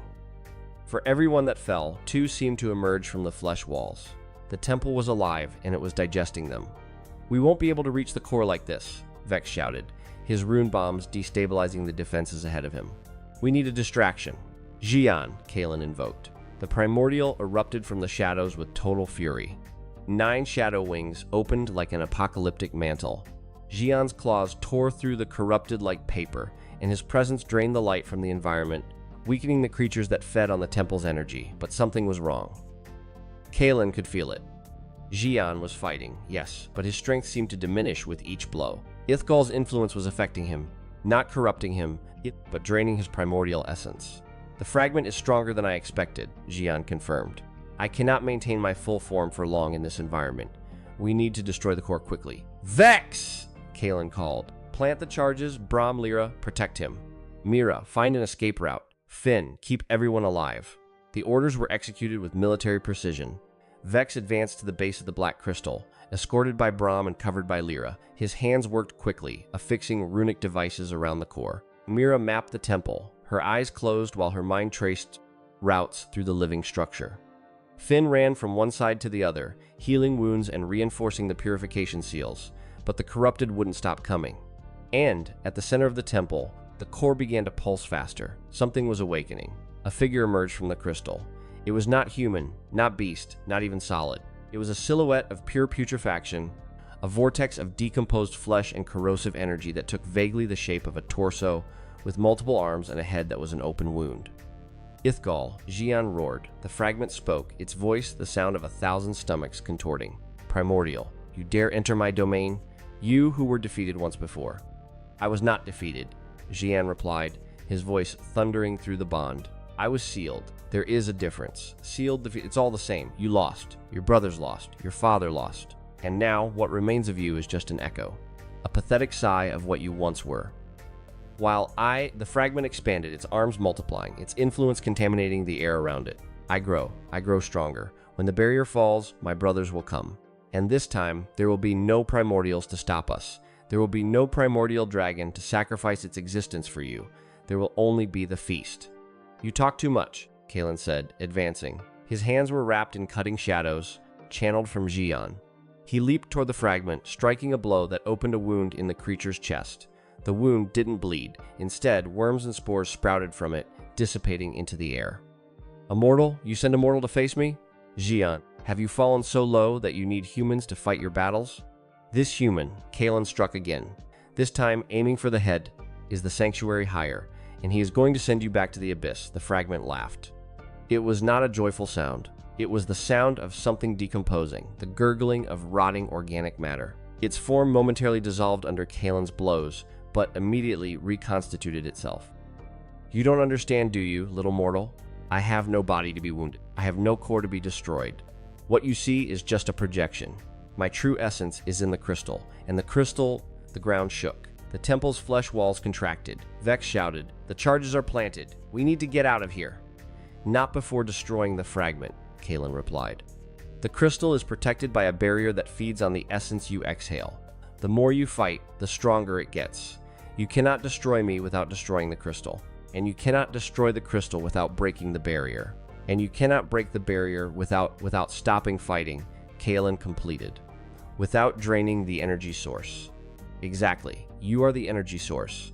Every blow you strike, every spell you conjure, every drop of sweat and blood you shed, all of it feeds the crystal. You are simply digging your own graves. Kaelen looked at Vex. Are the charges on a timer? Yes. 5 minutes. If we don't get out before then, we'll be vaporized along with the temple. Then we're not leaving. Kaelen turned to the team. Everyone, retreat. Now. Take the wounded. I'll stay. What? No, Mira exclaimed. Kaelen, this is suicide. If we all retreat, the fragment will disarm the charges or absorb them. The barrier needs to be low enough for the explosions to break through it. If I stay alone and stop fighting, the barrier loses its energy source. Zhiyan can protect me long enough for the charges to detonate. And then, Brahm asked, how do you get out? I can envelop him in my wings, Zhiyan said. My shadow can absorb the impact of the explosion. It won't be painless, but we'll survive. You're both crazy, Finn murmured. That's why we work well together. Kaelen smiled. Now go. That's an order. The team hesitated, but military discipline spoke louder. One by one, they retreated through the flesh corridor, covered by Lyra's shots and Vex's improvised barrier. Within minutes, Kaelen was alone in the center of the temple, facing the fragment of Ithgal and the pulsing crystal. You sent them away to face me alone? The fragment mocked. How noble. How foolish. You know you cannot defeat me. I don't need to defeat you. Kaelen lowered his hands, dissipating the cutting shadows. I just need to delay you. Delay. The charges exploded. The world became light and noise. Kaelen felt Zhiyan's wings close around him, a cocoon of darkness that isolated him from annihilation. But even through the protection, he felt the impact. Shockwaves reverberated in his bones. The heat was intense enough to make him sweat through the shadows. And the fragment's scream, a sound that wasn't audible, but telepathic, a lament of pure fury and agony, echoed in his mind like a poisoned needle. When Zhiyan's wings opened, the temple no longer existed. The flesh walls had been reduced to ashes. The black crystal was cracked, its internal light flickering erratically. The fragment of Ithgal was slowly dissipating, its form dissolving into putrid mist. "This is not the end," the fragment hissed, its voice growing weaker. "You destroyed a projection, just a projection. My true self is still on the other side of the barrier, and when it falls, you'll find me waiting," Kaelen replied. "Now disappear." The fragment dissolved completely. The black crystal imploded, its essence released, being sucked back into the rift. The temple, or what remained of it, began to collapse. "We need to get out," Kaelen said, but his legs didn't respond. The exhaustion had struck him like a hammer. Every muscle screamed. Every thought was a Herculean effort. Zhiyan enveloped him once more in his wings and launched himself out of the collapsing temple at dizzying speed. They crossed the distorted landscape of the interstitial plane at vertiginous speed, pursued by the implosion of the structure. The return rift was close, a tear of white light in the putrid darkness. They crossed it at the last instant. On the outside, at Thornwatch, the team was waiting. When Kaelen emerged from the rift, falling to his knees on solid ground, he was met with an explosion of applause. But he barely heard them. All he could do was breathe. Just breathe. "You did it?" Sarah was there, kneeling at his side, her hands holding his face. "You reckless idiot, you did it." "Of course I did," Kaelen murmured, an exhausted smile on his lips. "I'm the sanctuary hare, remember?" Sarah laughed, a laugh that was more of a sob of relief. "Don't do that again. I can't promise." Kaelen looked at the rift. It was still open, still pulsing, but its activity had visibly diminished. The beasts emerging were smaller, less organized. It worked. The core was destroyed. For now, Field Marshal Greaves approached, his expression more respectful than before. "But the rift is still there. Other cores will form. This was a battle, not the war. I know." Kaelen stood with difficulty, leaning on Sarah. "But now we have time. The offensive can proceed. We can organize the allied nations. We can prepare." "And what will you do now?" Greaves asked. "I'll find the other Primordials. Zhiyan alone won't be enough. I need all 9. Kaelen paused.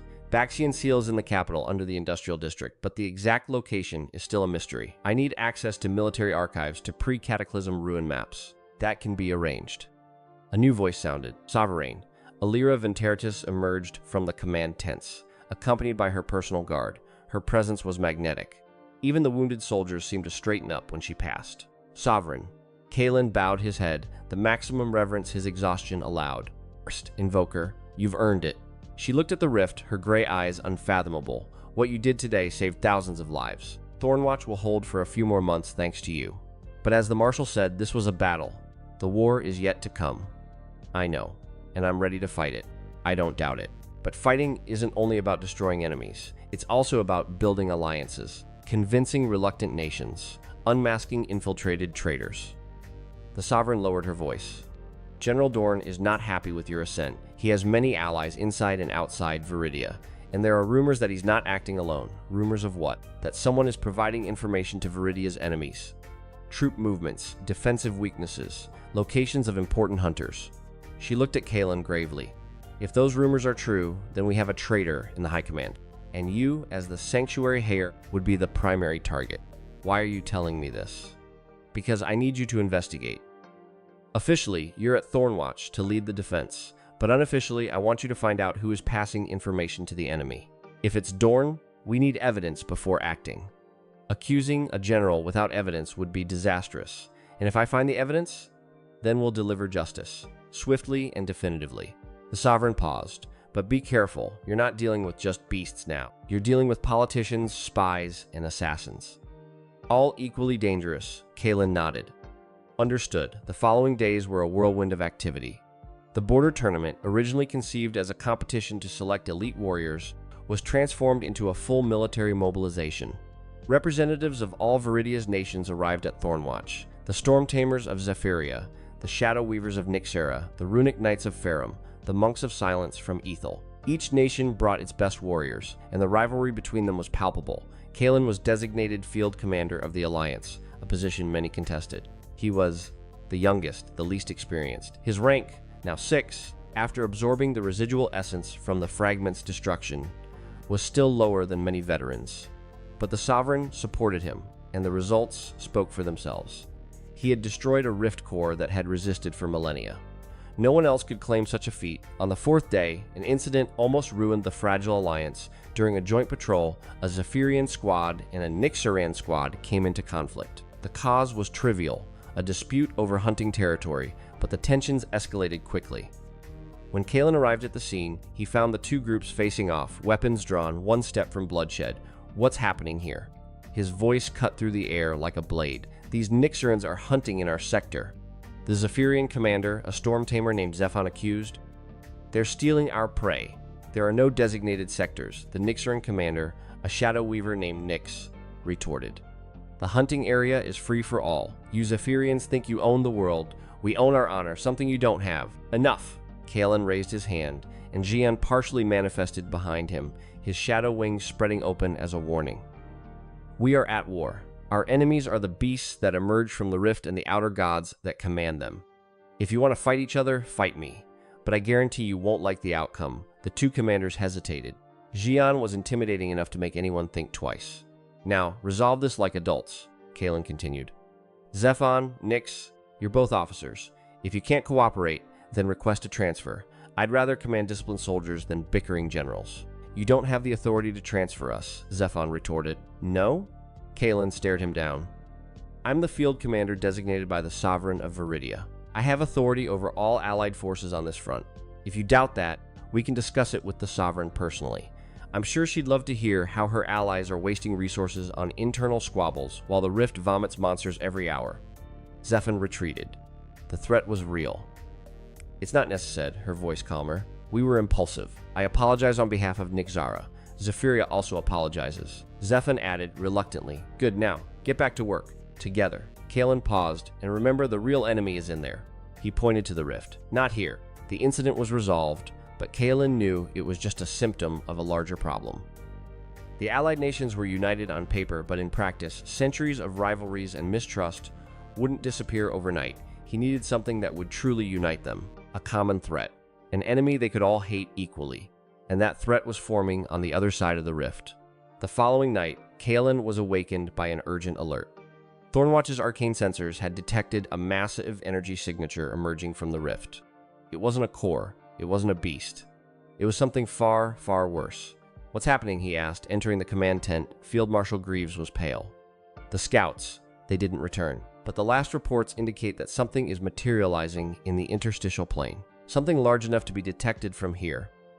Another fragment? No. Sarah was beside Greaves, her eyes fixed on a tactical hologram. It's worse. Much worse. The hologram showed a three-dimensional representation of the rift. Normally, it was a cone of unstable energy, glowing in shades of violet and black. But now, a red stain grew at the center of the cone, pulsing like a diseased heart. Its size was colossal. This isn't a fragment, Greaves said. It's a partial manifestation. An outer god is attempting to project a fraction of itself through the rift. If it succeeds, Thornwatch will fall, Kaelen completed. And after it, the continent. We need to attack now, before the manifestation is complete, Sarah said. But the energy required to stop something like this.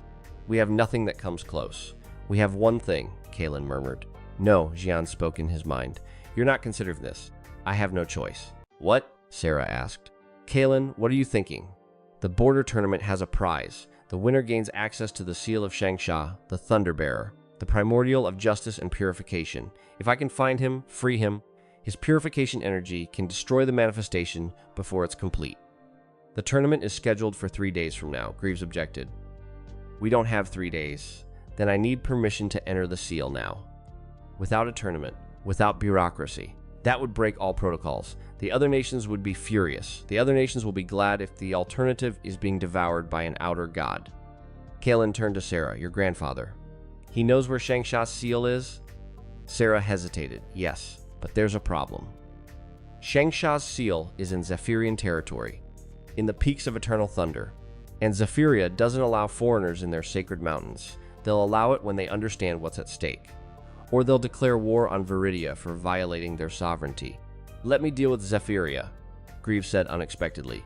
Commander Zephan owes me favors. I can convince him to grant temporary passage, but you'll have to go alone. Any military force in Zephyrian territory would be considered an invasion.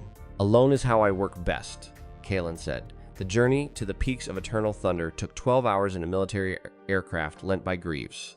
Kaelen spent most of the time studying the records that Aldrich Valen had sent him by arcane transmission. Shangsha's seal was the 5th of the 9, located on the highest peak of the mountain range, where perpetual storms made access nearly impossible. The Primordial of Justice was described as an entity of light and thunder, whose mere presence purified corruption and incinerated darkness. Exactly what he needed to stop Ithgal's manifestation, but there was a warning in the records. Shangsha's seal was protected by a guardian, an entity conjured by the Primordial itself to test those who sought its power. It was not an ordinary enemy. It was a reflection of the heart of the one who faced it, a judgment of character, not of strength. "You are worried," Zhiyan observed, a little. "Tests of character are complicated. What will the guardian see in me? What do you fear it will see? Anger, hurt, the desire to prove that those who humiliated me were wrong. Is that enough to fail? No, that is human. What matters is what you do with those feelings. Do you use them to destroy or to protect? Do you seek power for revenge or for duty?" "A bit of both," Kaelen admitted. "Then be honest. The Guardian does not punish truth. It punishes lies, especially the lies we tell ourselves." The peaks of eternal thunder were exactly as the name suggested. Mountains whose summits disappeared into perpetual storm clouds, lightning dancing between the peaks like serpents of light. The wind howled with an almost human voice, and with every step, the air became more rarefied, more charged with static electricity.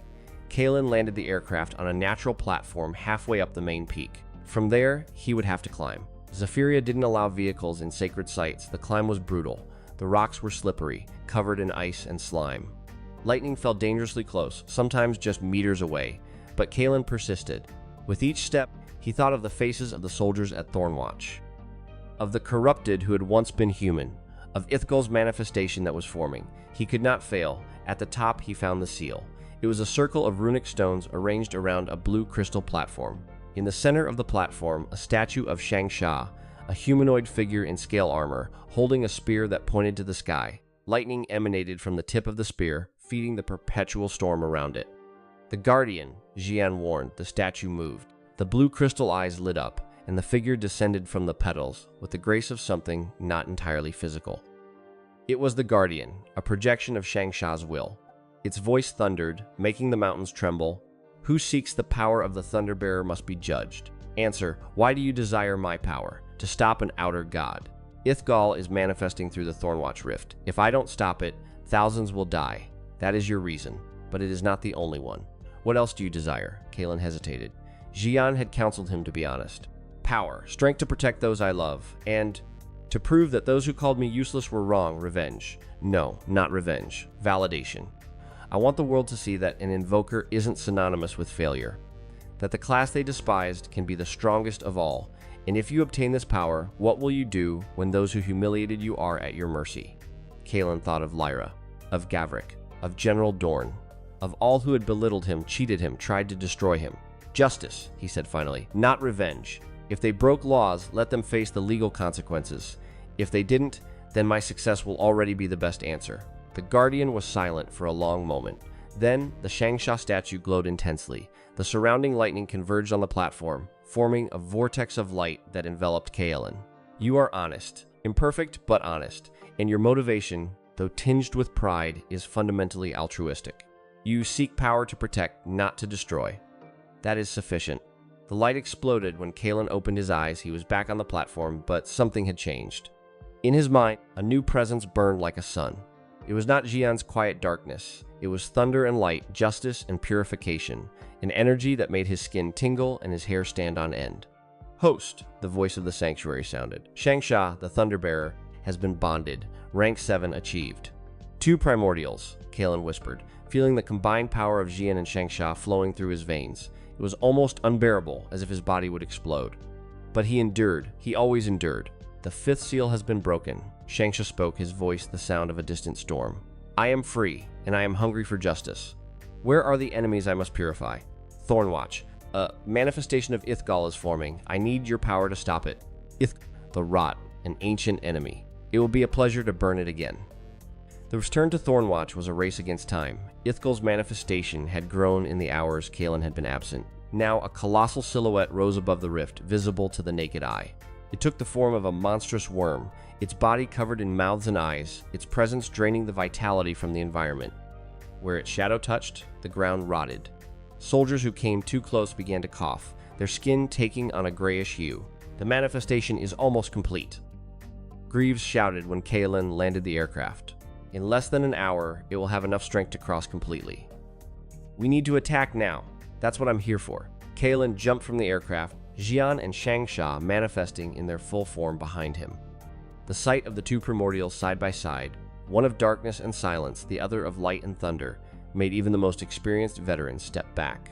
By the nine hells, Zephon murmured, his Zephyrian arrogance completely evaporated. He really did it. Two primordials. Now do you believe I can lead this alliance? Kaelen asked, without stopping his walk toward the rift. Yes. Yes, sir. Good. Gather all rank 6 or above hunters. We need a containment barrier around the rift. No one enters, no one exits. What I'm about to do inside may be destructive. You're going in alone again? Sarah protested, appearing at his side. Kaelen, last time you almost died. Last time I had only one primordial. Now I have 2. He held her hands. Trust me. I'll be back. It's the being back part that worries me. I always come back. Kaelen crossed the rift once more. This time, the interstitial plane was different. Ithgal's influence had transformed it into an even worse nightmare. The ground was covered by a layer of pulsating flesh. From the sky rained a black and oily liquid, and at the center of it all, the outer god's manifestation rose like a mountain of rot, its countless mouths emitting a chorus of hungry laments. You returned, Ithgal roared, its voice making the ground shake. And you brought a new toy. Shangsha, how long has it been? Long enough to know you're still as repugnant as ever, Shangsha replied. Shall we finish this quickly? Let's, Kaelen agreed. The battle that followed was epic in scale and devastation. Zhiyan attacked from the shadows, his claws tearing through Ithgal's mouths, silencing their laments. Shangsha invoked purification lightning that burned the corrupted flesh, reducing tentacles to ashes. Kaelen coordinated the two, alternating between one's darkness and the other's light, their combined ranks allowing him to face the outer god as an equal. But Ithgal was immense. Each wound closed quickly. Each destroyed mouth was replaced by 2. The manifestation was growing stronger, more stable, more real. We need something bigger, Kaelen shouted. Shangsha, do you have a supreme technique?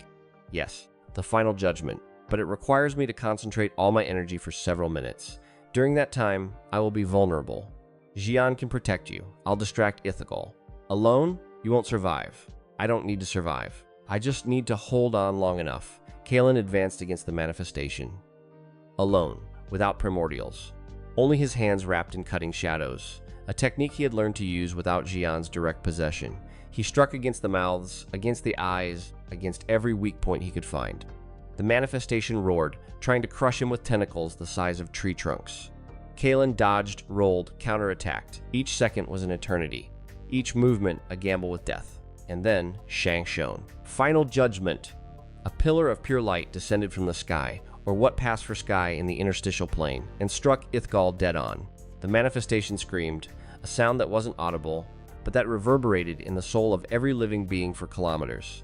The light enveloped it, burning the rot, purifying the corruption, unmaking the outer god's presence layer by layer.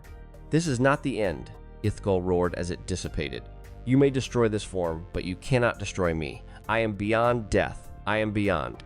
The light silenced it. When the purification ended, the interstitial plane was transformed. The flesh on the ground had vanished. The black rain had stopped. The sky, though still purple, seemed less sickly. The rift was still there, but its activity had diminished to minimum levels. Kaelen fell to his knees, exhausted. Zhiyan and Shangsha retreated into his bond, equally drained. Mission complete. The voice of the sanctuary sounded. Ithgal's manifestation purified. The Thornwatch rift has been temporarily stabilized. Reward. Shangsha has reached the 2nd seal. Zhiyan has reached the 7th seal. Temporarily, Kaelen murmured. Always temporarily. The barrier continues to weaken, but you gain time. Use it wisely. When Kaelen emerged from the rift, the sight that awaited him was unlike any before. It was not just his team waiting. It was an army. Soldiers from all allied nations lined up in a formation of respect. When they saw him, they saluted in unison. Kaelen Voss, Field Marshal Greaves proclaimed, the purifier of Thornwatch, the bearer of 2 primordials, the sanctuary higher. The crowd erupted in applause. But Kaelen didn't care about acclamation. His eyes sought only one person. Sarah was there, at the front of the formation, tears in her eyes, but a smile on her lips. You came back, I said I would. He embraced her, finally allowing himself a moment of weakness. I always come back for you. Reckless idiot, she whispered. My reckless idiot. That night, Thornwatch celebrated. For the first time in months, the rift was quiet enough for the soldiers to rest. Bonfires were lit. Songs were sung. Toasts were made to the sanctuary hare, but Kaelen didn't join the festivities. He was in the command tent, gathered with Sarah, Greaves, and the Sovereign, who had arrived in haste upon receiving news of the victory. "What you did today was heroic," the Sovereign said, "but it was also a warning. If Ithgal managed to project such a powerful manifestation through a secondary rift, imagine what it will be able to do when the main barrier falls. I know. We need to accelerate the search for the remaining seals. Zhiyan and Shangsha won't be enough to stop the outer gods when they come in full force. We need all 9. Baxian's seal is in the capital," Sarah recalled, "beneath the industrial district. We already have the approximate location. But we still don't have permission to excavate," the Sovereign added. "The industrial district is controlled by the Blacksmiths Guild. They won't allow strangers to search their foundations." "The Blacksmiths Guild?" Kaelen frowned. "Who leads them?" "A man named Garrick Tor," Greaves replied. Kaelen felt a chill run down his spine. Tor. It was Gavrick's last name. "The Tor family," he murmured. "The same ones who control the awakening stones in Viridia." "The same," the Sovereign confirmed. "And Garrick Tor is a close ally of General Dorn. If you want to access Baxian's seal, you'll have to negotiate with them. Or confront them." "Then we'll confront them," Kaelen said. "But with intelligence, not force. If I openly attack the Blacksmiths Guild, I'll be accused of abusing power. We need proof that they're obstructing the defense of Viridia. Or better yet, that they're involved in something worse." "Worse how?" Sarah asked. The Sovereign mentioned there's a traitor in the High Command. Someone passing information to Viridia's enemies. If the Tor family is tied to Dorn, and Dorn is tied to the information leak, then perhaps the Blacksmiths Guild is concealing something beyond Baxian's seal. "You think they're working for the Outer Gods?" Greaves asked, his voice incredulous. "I think some humans would trade the world's survival for power. Fushi warned me in the Vault of the Ancients. There are traitors among us. If Dorn and Tor are those traitors, we need to discover it before they cause more damage. And how will we do that?" the Sovereign asked. Kaelen thought for a moment. "The Blacksmiths Guild controls the Industrial District. The Industrial District houses the foundations of the old capital. The foundations contain Baxian's seal. If I ask permission to access the seal, they'll deny it." "But if I don't ask permission, you'll be violating the law," Sarah completed. "Exactly. So I need a legitimate reason to enter the Industrial District, something that cannot be denied." "And what reason would that be?" Greaves asked. Kaelen smiled, a smile that wasn't exactly reassuring. "A security inspection. After all, Thornwatch just faced an Outer God manifestation. Who can guarantee that there are no agents of the enemy infiltrated in the capital? Who can guarantee that the Industrial District isn't being used to supply the traitors?" "You want to plant suspicion," the Sovereign said, her eyes brightening with understanding. "Make the Blacksmiths Guild be investigated." "No, I want to investigate them myself. But for that, I need official authorization." He looked at the Sovereign. "Will you grant it?"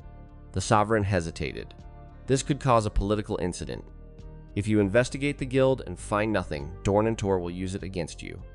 Then I need to find something, and if my suspicions are correct, I will. And if they're wrong, then I apologize formally and face the consequences. But if I'm right," Kaelen paused. "If I'm right, Viridia will have one less enemy to worry about." The Sovereign deliberated for a long moment. Then she pulled out a blank scroll and wrote quickly. When she finished, she applied her royal seal and handed it to Kaelen. "This is a special investigation authorization.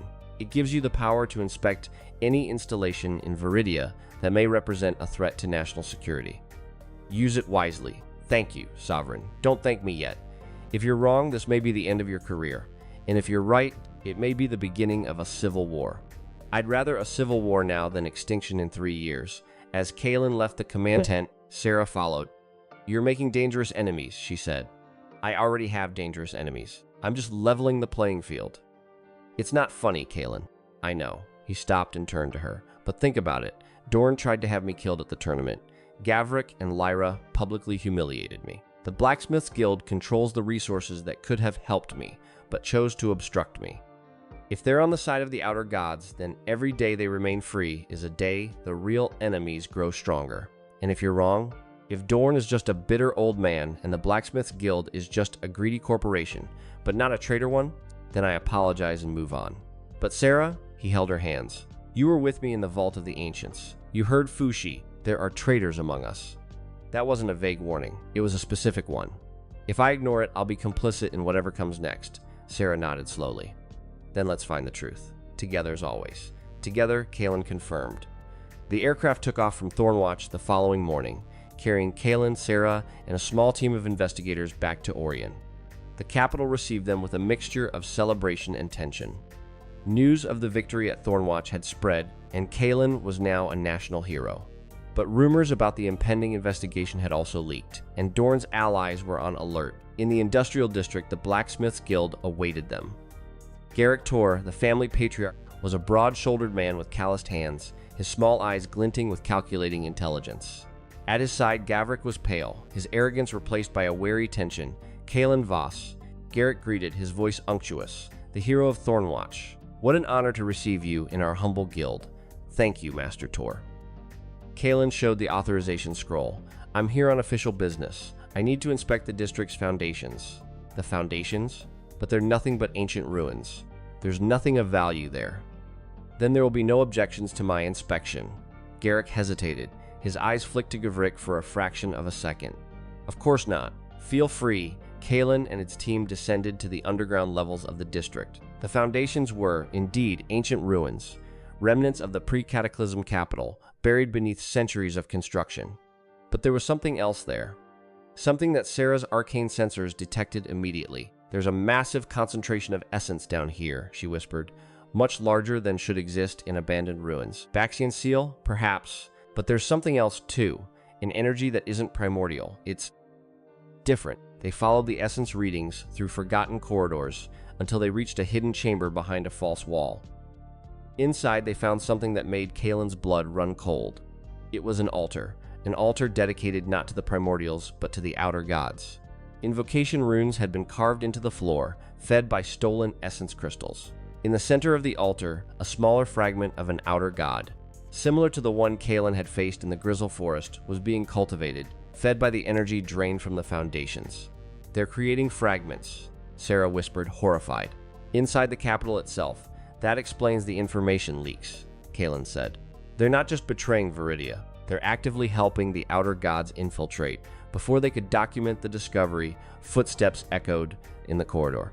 Garrick Tor and a dozen guild guards blocked the exit. I warned you that you shouldn't have come here, Garrick said, his voice now cold as steel. Now, inconvenient witnesses need to be silenced. You're cultivating outer gods, Kaelen accused. That is treason, it is survival. When the barrier falls, and it will fall, those who serve the gods will be rewarded. The others will be food. I chose the winning side. You chose the extinction of humanity. Humanity is already extinct. It just hasn't realized yet. Garrick raised his hand, and the guards advanced. Kill them, Kaelen sighed. You really think a few guards can stop us? Zhiyan and Shangsha manifested simultaneously. The darkness swallowed half the guards, while purification lightning incinerated the other half. In seconds, Garrick Tor was alone, pressed against the wall by Zhiyan's claws. Please. Garrick stuttered. I can help. I can tell everything, the names, the contacts, Dorn, the entire network. You'll have that chance, Kaelen said, at trial. Before the Sovereign, when news of the Blacksmiths Guild's treason spread, the capital was stunned.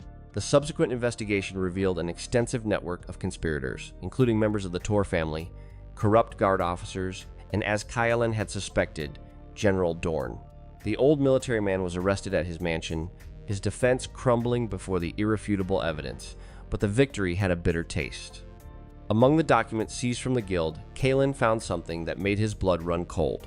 A list of targets. His name was at the top, but just below, there was another name, Sarah Valen. They were planning to eliminate us, Kaelen said, showing the document to Sarah. Before we could discover the truth, but they failed. We discovered them first, this time. But their network was larger than we imagined. The document mentioned cells in other cities, in other nations. The rot had spread further than we thought. Then let's disinfect it. Together, Kaelen pocketed the document. The war against the outer gods was far from over, but before facing the external threats, they needed to purge the internal ones. And that meant the battle for the soul of Viridia was only just beginning. In the depths beneath the industrial district, Baxian Seal waited. With the Blacksmiths Guild dismantled, access was clear. Soon, Kaelen would free the third primordial, and with each new ally, his strength grew, but the outer gods were also growing stronger. Somewhere beyond the veil, Ithgol still existed. its hatred burning like a black sun. And it was not alone. The clock kept running. 3 years, now a little less. If you enjoyed the video, make sure to subscribe, leave a like, and help build the hype so YouTube recommends it to more people. Our goal for this video is 200 comments. That will let me know you enjoyed it and motivate me to bring part as quickly as possible. Thank you for making it all the way to the end, and I'll see you in the next video.